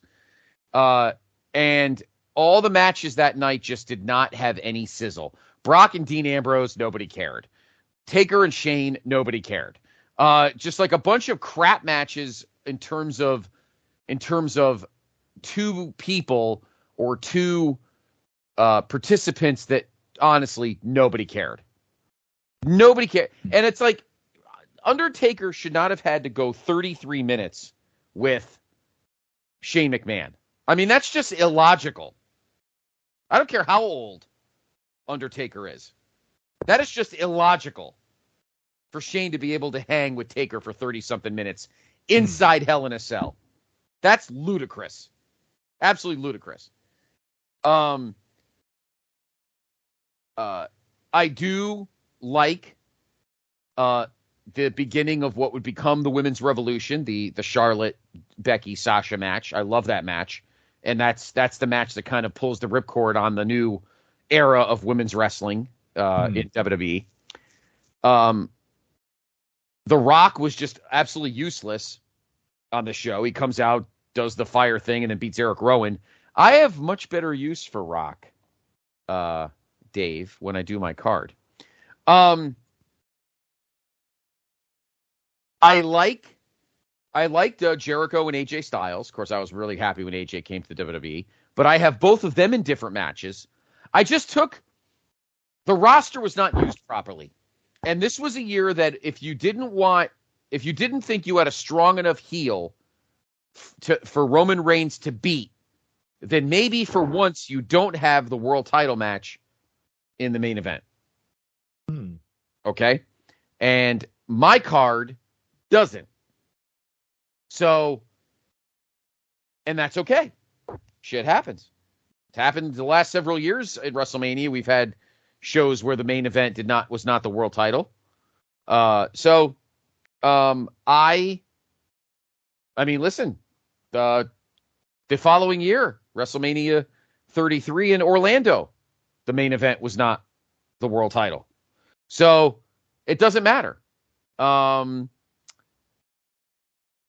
So the problem with WrestleMania 32 on paper is that the roster is just completely mismanaged.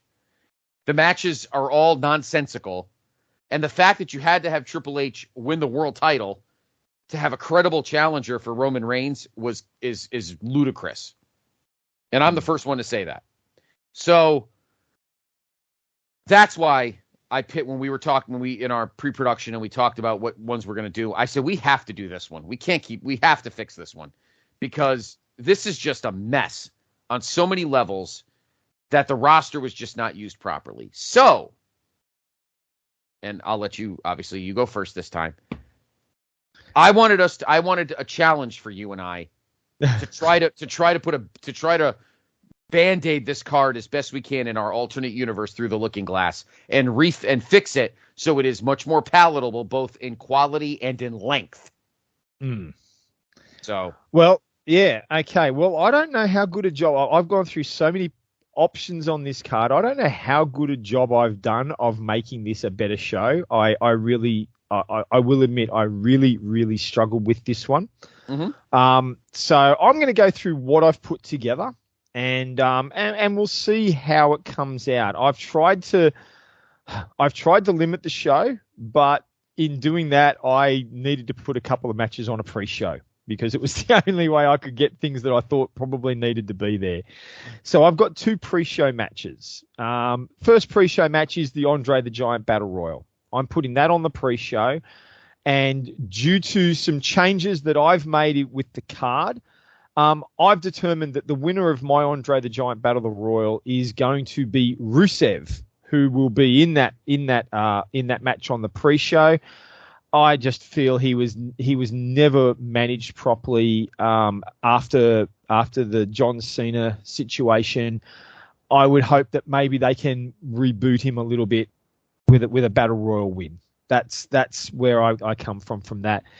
And my second match on the pre-show, and I only moved this to the pre-show because it was about trying to keep the main show a little tighter. Mm-hmm. But this could very easily be moved onto the main show. In fact, you know what? No, I'm going to move it onto the main show. I'm going to adjust it now. I'm going to move it. So my pre-show match is the Andre the Giant Battle Royal. So our opening match, I'm moving my second show up into the card because I just think it deserves to be there. So my opening match is a 4-way Intercontinental ladder match with our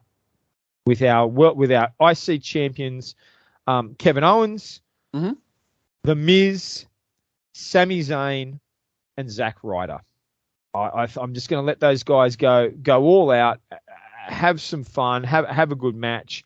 And I think Zack Ryder deserved the win. I think that was a one positive that did come out of WrestleMania 32 was letting Zack Ryder get the win in that, get his moment in that IC title match. It's a shame they never built on it. But I think he can have the win and come out just as have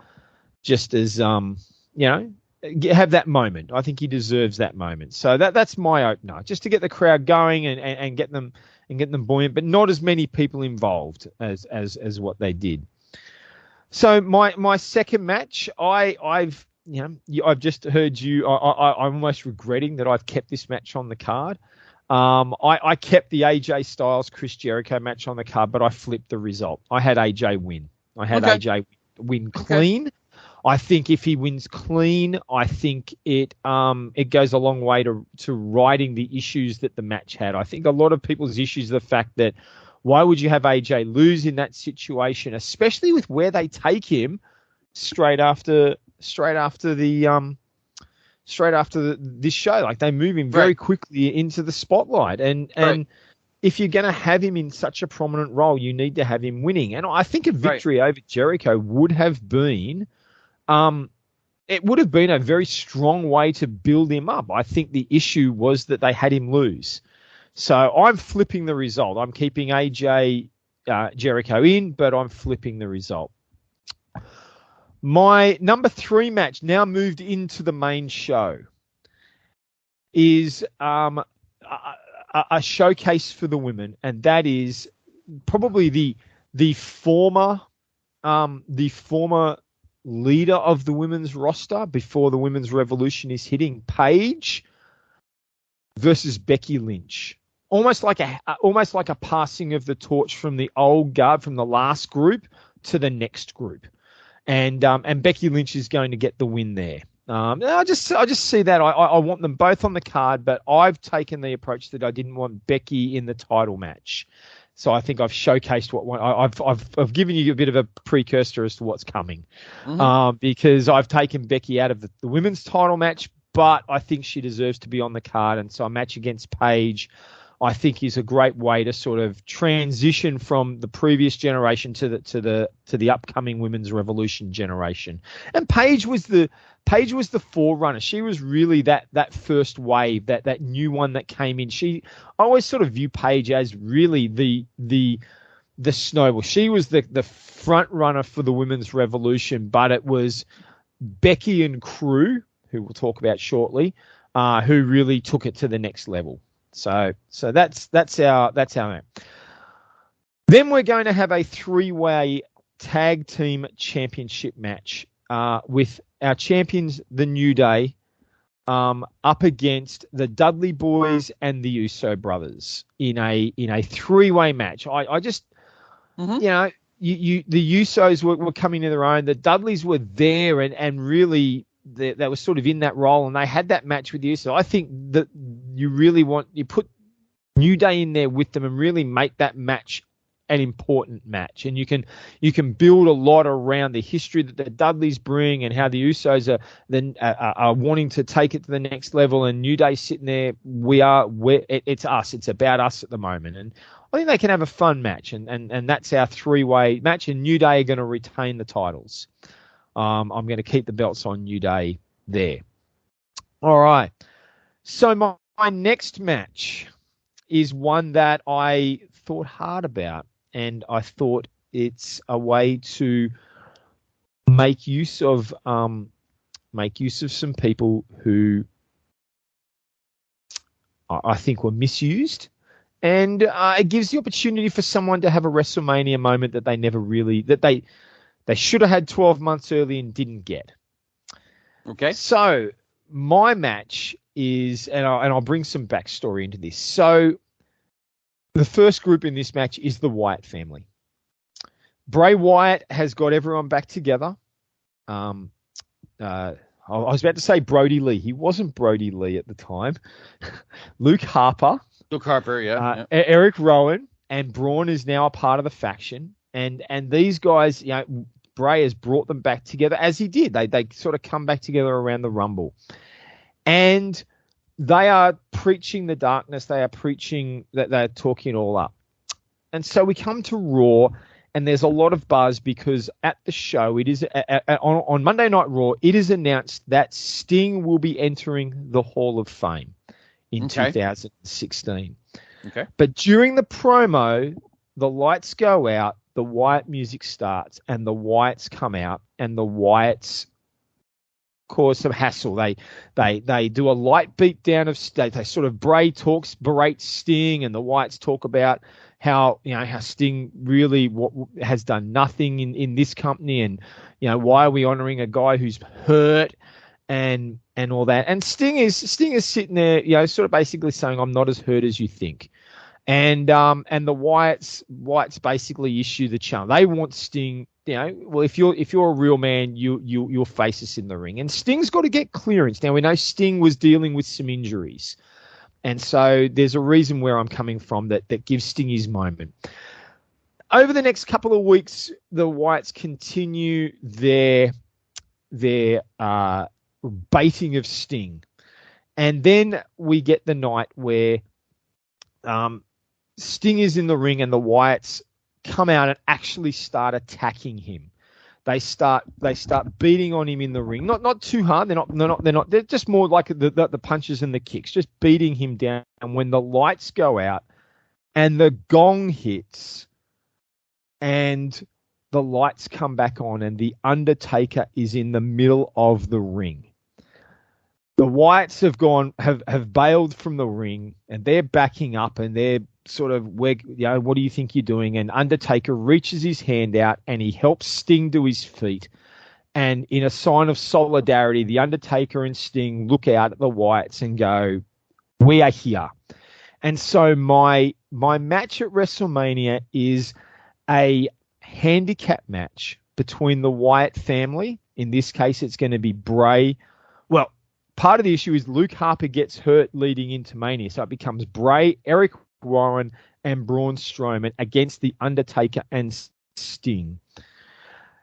Sting is not 100%. We know that, but by putting him in a tag match, we can limit his in-ring involvement. We can limit what's happening with him. He can have a couple of moments to shine. Taker will probably take the majority of the match. It won't be long, but it's the opportunity to shine, and Undertaker and Sting are going to get the win over the Wyatt family. And it gives Sting a moment in the sun. It gives Sting the victory at Mania to go with his Hall of Fame, and it allows Sting to really sort of be given a good highlight finish to his WWF career. A very short WWF career that he had. Right. So it allows us to get Undertaker on the show, but not in a singles match. The streak's no longer intact, so the streak is irrelevant now. I think it sort of just allows sort of Taker and Sting to sort of support each other and go from there.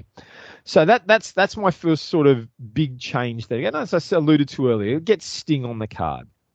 All right, so from there, as I said, I'm looking at, well, where do we bring people? And I guess I brought two people together who...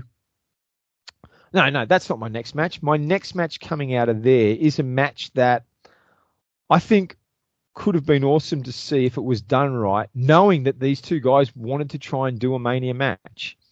And that is, years before it happened in AEW, Cody versus Dustin. Not Stardust and not Goldust, but Cody and Dustin. You can build the story coming out of Royal Rumble. They can build it up. I've heard a lot of stuff where Cody actually pitched this to Vince and wanted the match, and it never came about.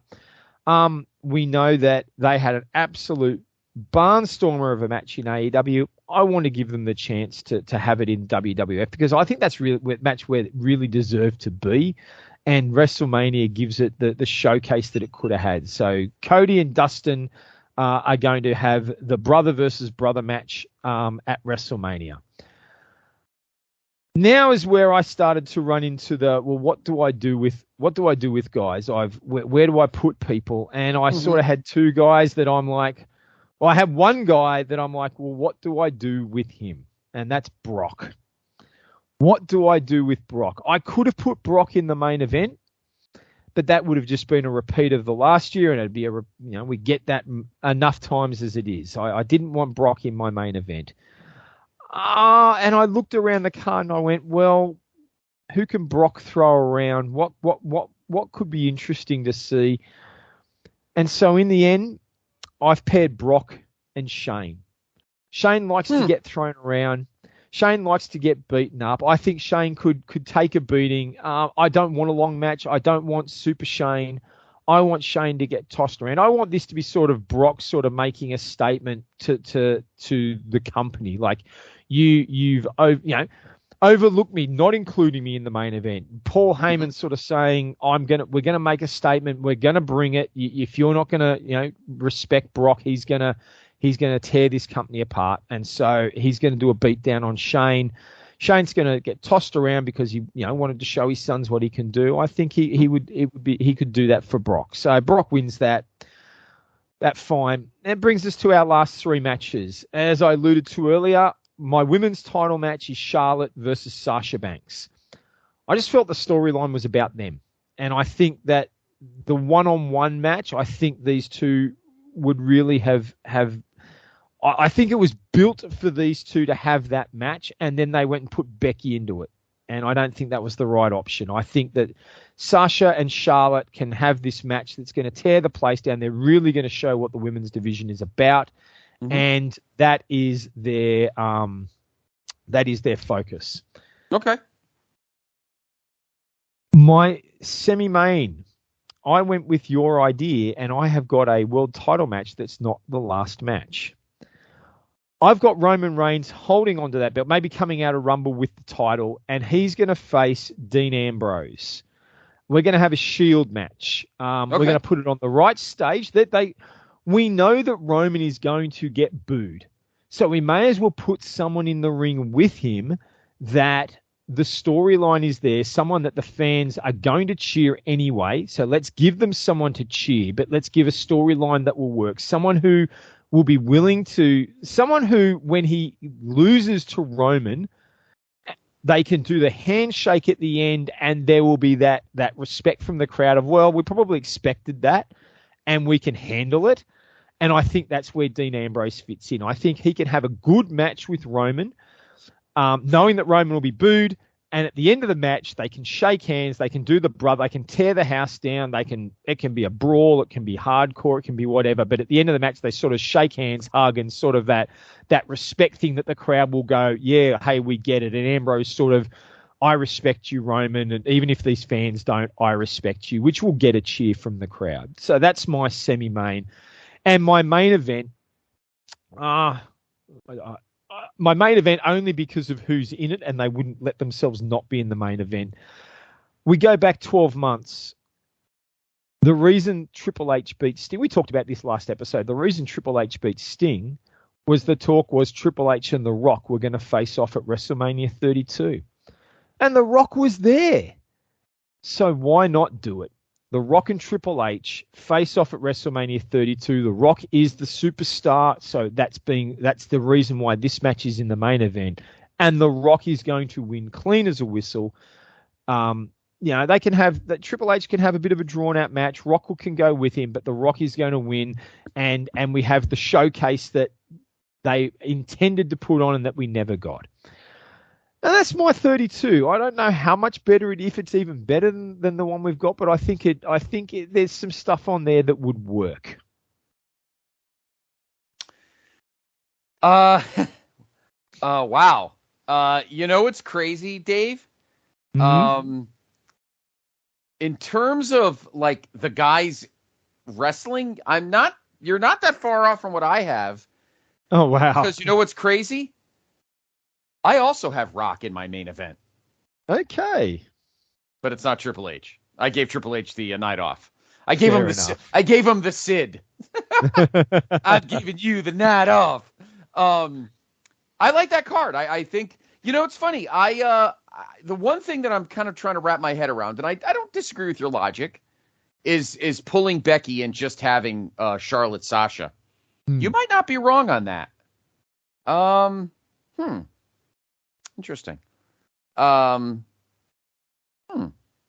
we've got to remember, Becky wasn't the man yet. Becky was the third string in that match. She, at that point in 2016, she hadn't hit the stardom the way she was viewed by the fans that she does a couple of years later. And I always felt that she was. It was really Sasha and Charlotte that, Sasha was the one that the fans were behind. And I thought that could have been her moment, her shining light. Right. I don't, I agree. I think that's a fair point. I will say that I kept that match intact. I didn't mind having all three of them, but I don't disagree with your logic at all that Becky might have just kind of been thrown in there just to try to add some sort of history, almost forcing some sort of history that maybe happened, maybe it didn't need to happen, that kind of thing. So I always wondered I don't know if there was a doco out. There was a documentary that came out about years ago, and it was focused on NXT, and they had some stuff on Corey Graves and how he got hurt. It was about it was about the Florida. It was the Florida Championship Wrestling one. The FC. Yeah, it was the FC. Well, I thought. Yeah, and they made a big deal about that. Well, I don't know if it's the same one, but I remember seeing a documentary and made a big deal, sort of this whole thing about Charlotte and Sasha and Bayley and Becky and the Four Horsewomen and Triple H, and sort of them talking about one day the women will main event. And, this sort was of the role. Okay. I think it's a different one. Yeah, and I really wonder if putting Becky into that match with Charlotte and Sasha was that sort of idea of, well, this is what they were talking about in NXT. It might have been beyond, I can't remember what it was, but it was something following on from a match that happened in NXT. It might have been Bayley and Charlotte's match or something in NXT, and how it was received. And they were talking about, the women were talking about, hey, one day all four of us at WrestleMania. And I really wonder if this was sort of, they might have sort of realized, we could have had it if we brought Bayley up earlier. And so they put Becky in this match with Charlotte and Sasha because they're like, that's three of the four. But because they hadn't brought Bayley up, because they'd been so slow in bringing Bayley up to the main roster, they weren't able to include her. Because I remember there were rumors running around at the time that Bayley was going to appear and actually be like a last-minute addition to that match. It was going to be the four-way. And of course that didn't happen, and Bayley wasn't brought up yet. But I just wonder if that's why they put Becky in that match to start with. You're probably right. I mean, that's entirely possible.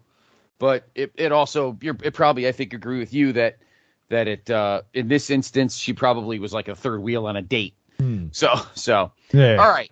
So my 32 card is completely thrown totally different. By the way, I like your Taker Bray thing. I mean, that's 2 straight years that we'll have Taker Bray though, so keep that in mind. But I like Taker Sting as a team. I think that's kind of cool. I like the fact that you kind of thought outside the box, considering the streak is over, and it didn't really matter what you did with Taker so long as he was there. But I have an interesting Taker opponent that he never had at WrestleMania. So all right. So my Mania 32 opens with the exact same ladder match, IC ladder match that we had in real life. So it was Zack, Owens, Dolph, Miz, Sammy, Sin Cara, and Stardust. Yep. Same thing.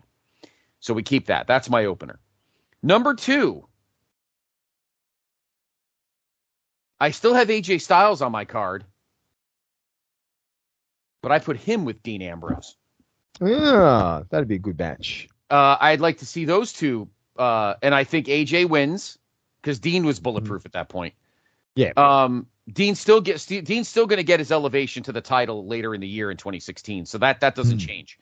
But I think Dean and AJ would be a lot of fun. I have Jericho somewhere else, so yep. I think Dean and AJ would be a fun match. I really think it would.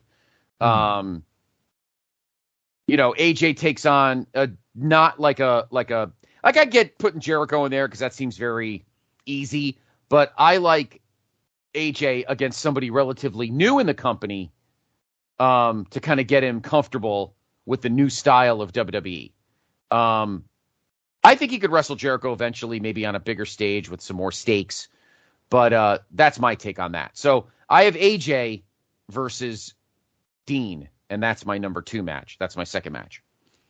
At number 3, I have the Usos versus the New Day for some tag. I mean, I'm trying to remember. Do they have 2? Were there 2 tags? Oh, I can't remember. I don't even remember either. Some tag. I don't remember if it was both, one, whatever. Some tag title, New Day and Usos. Because every time they wrestled, they made magic together. So I keep that. I put that there. I think that'd be a fun match. Give them 20 minutes. At number 4, I have the Andre Battle Royal. I don't know if I would necessarily have Baron Corbin win. I'm looking at the other people in it. No, there's really nobody else I would put winning. So I guess Baron Corbin is the best one. I mean, it was Fandango, Damian Sandow, Shaq, Big Show, Victor, DDP, Connor. So the 2 Ascension guys. Tatanka, Jax, oh God, no, not really. Goldust, Curtis Axel, Adam Rose. Oh Jesus, yeah, I guess I just have her. I guess and like I said, still win it. But it also comes down to what other matches you don't include from the main roster, because those guys would all slot into your. That's how I came up with my winner as Rusev, because the League of Nations weren't wrestling on the show, so they're going to slot into the Battle Royal. That is true. I don't have the League of Nations either. Well, because one of the guys in the League of Nations has a bigger fish to fry. So maybe I stick Del Rio and Rusev in that Battle Royal as well. And maybe I do have Rusev win. That might be pretty good as well. Number 5. You ready for this? Yep. At number 5, I do have The Undertaker. And this time, kind of a similar storyline with the Raw thing and him hating the McMahons or whatever. But instead of Shane, who'd be just as good a heel to put on just as great a match? And this is where I put Chris Jericho. Ooh. Because there's something we have never seen. No. Undertaker and Chris Jericho.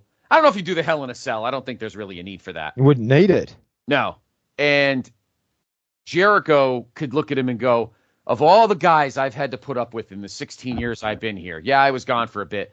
Of all the bullshit I've had to put up with all the guys in the back crap, you're the one I haven't taken down yet. All right, so there's no streak. Still beating you would make me feel good. And maybe putting you out for good. And then building and walls of Jericho and breaking them down and all that kind of stuff, leading up to what could be, and this is kind of like Jericho, 13 years earlier when he got to wrestle Shawn in Seattle at WrestleMania 19. Similar thing. This is a legacy moment for Jericho. This is a moment to solidify his resume as one of the GOATs. And come on, Jericho Taker, that match would be great. Oh, well, just. I mean, you've said it. I'm sitting here going, why didn't I think of that? I mean, obviously one of the criticisms of over those last few years of Taker's matches was Taker was struggling. You know, he was only appearing once a year, so he wasn't what he used to be in ring, and he would be struggling in matches to really make them good.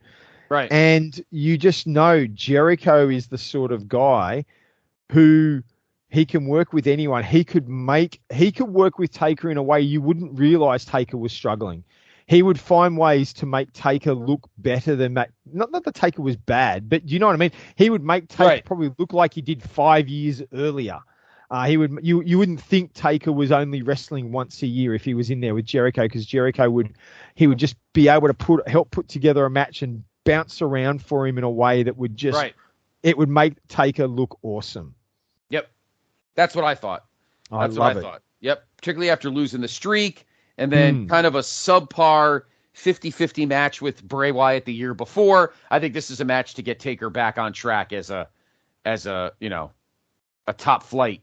Oh yeah, guy. Yeah. So, and you could just picture it. Jericho calling him a loser, like just like, you're a loser. You lost your streak. You're nothing now. You're a nobody. You're just another one of those dinosaurs. You're just another one of those dinosaurs that should be put out. You're just like what Shawn Michaels did to Ric Flair in 2008. You should be put out behind the barn and shot in the head.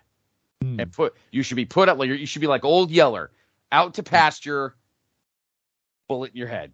Like that. And like any good heel, Jericho embellishes. He could talk about how great he is. I mean, we know Jericho hasn't had that many wins at Mania either, but Jericho has the ability, because of who he is and the character that he betrays, that he could say all these things, and everyone knows it's not true, but everyone knows Jericho thinks it's true. You know, I've beaten all the greats. I've beaten everyone. I've beaten Shawn Michaels. I've beat Triple H. Like, he could use lines like that, you know, and I would have been, if you'd put me, I would have been the one who took the streak. I would have beaten you before you lost the streak. So this means nothing to me. Right. Yeah, absolutely. So, yeah. Yep. So that's my fifth match. Number 6.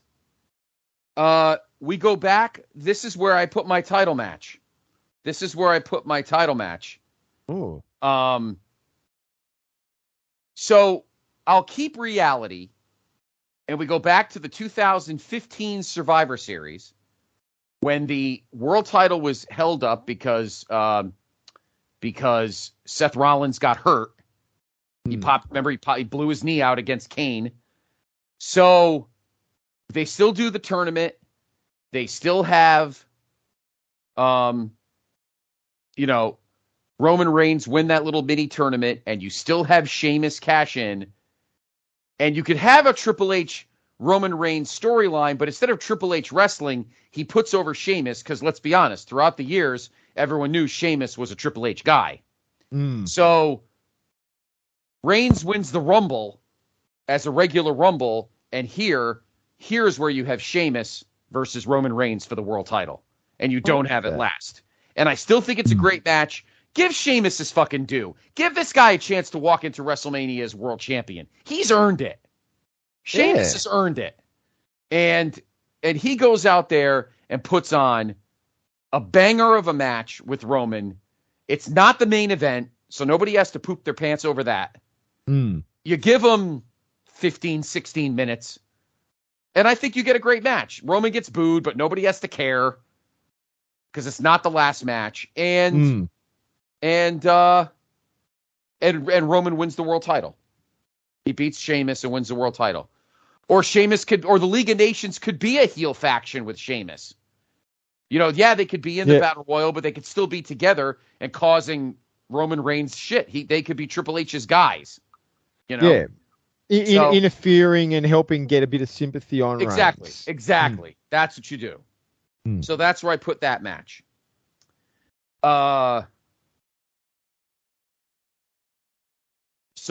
I have that match 6th. 7th, I keep the triple threat Charlotte, Becky, and Sasha. Although I am open, and you put on a very, very compelling argument, Dave, on kind of gently yanking Becky out of that and just having it Charlotte and Sasha for this new inaugural WWE Women's title. Yep. So I'm okay with that. Now, my main event.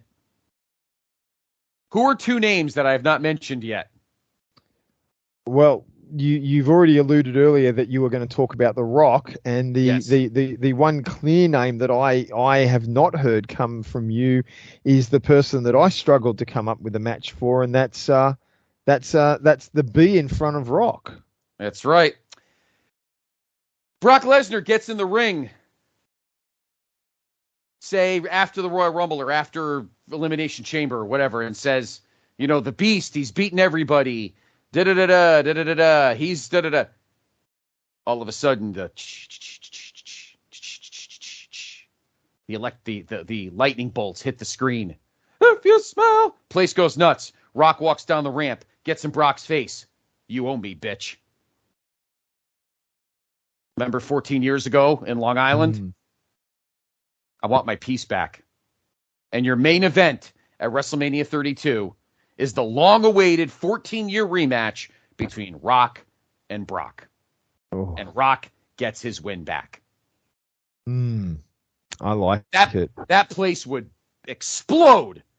Oh. For 14 years. 14 years, Dave Hall.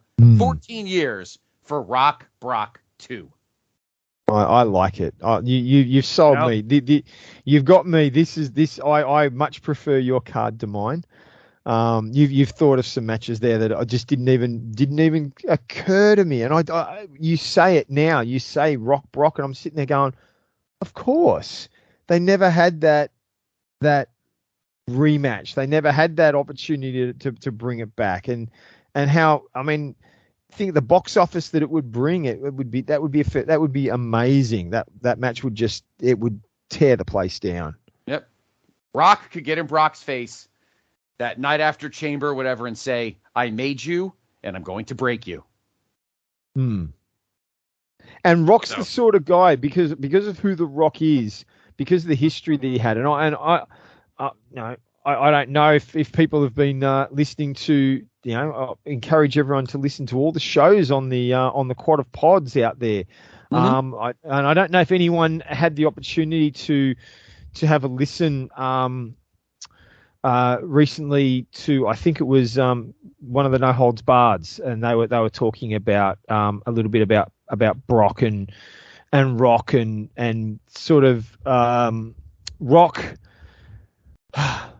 It was whether Rock is a celebrity. It was a No Holds Barred where they did a draft on WrestleMania matches, and they were talking about, if you haven't heard it, check them all out. Quarter Pods and this bit. They were talking about Rock being is he a celebrity or is he a main event? Obviously, clearly this time he's a movie star in 2016, but Rock's credibility as a wrestler means that if Brock loses to him, it's not going to be looked down on. It's not going to ruin Brock's career to lose to Rock in that situation. That's what I'm trying to say here is that Brock is pretty well bulletproof, but you couldn't have Brock lose to Shaquille O'Neal, or you couldn't have Brock lose to,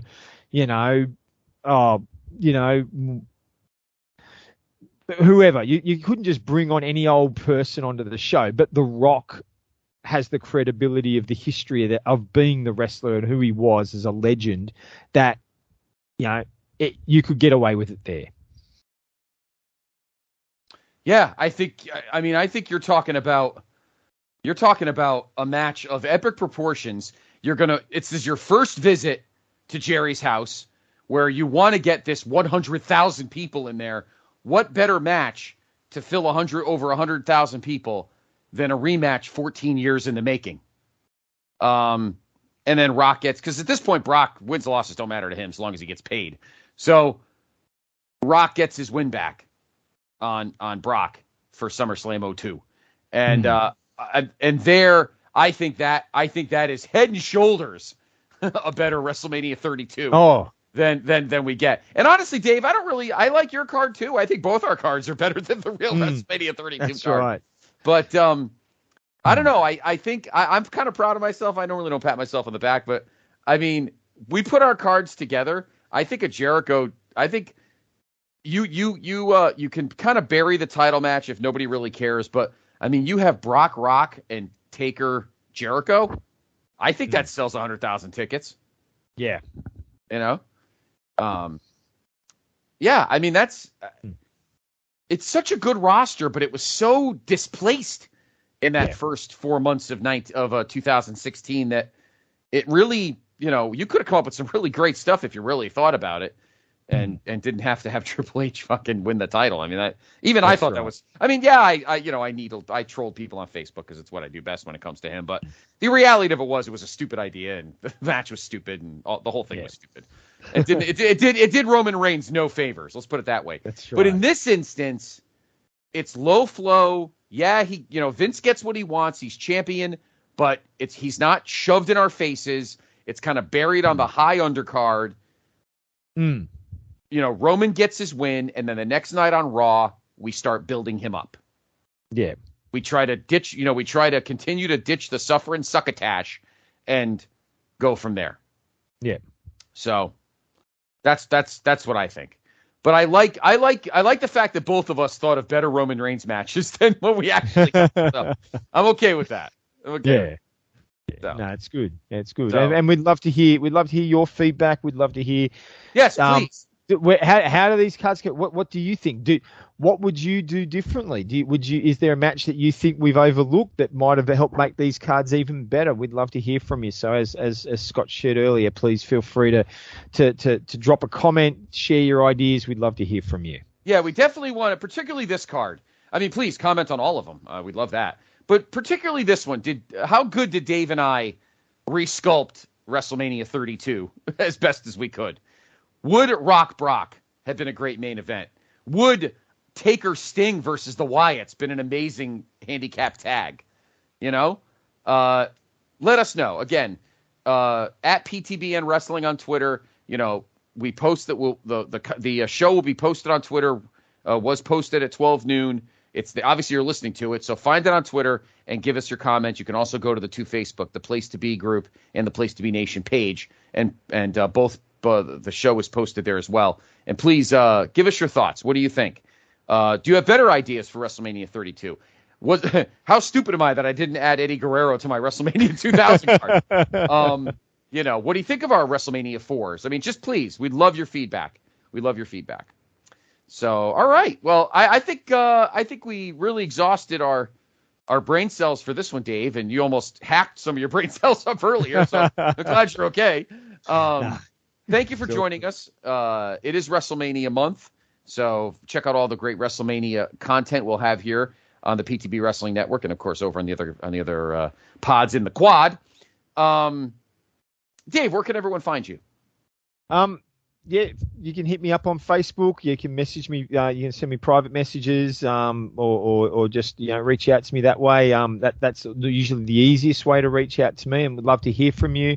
Drop us a line. Let us know that you're listening. Let us know what you think. And if you've got any ideas, anything that you'd love to hear for a future episode, we'd love to hear from you. Just drop me a line, Dave Hall. You'll normally you'll find me lurking through the Facebook pages. You can, if you're not a Facebook friend with me, hit me up. I'm more than happy to touch base with you. And you can follow me on Twitter at Scott C. Podfather, and of course, please follow the brand on Twitter at PTBN Wrestling. You could hit me up on Facebook as well. And I think I have an Instagram, but I barely go on it.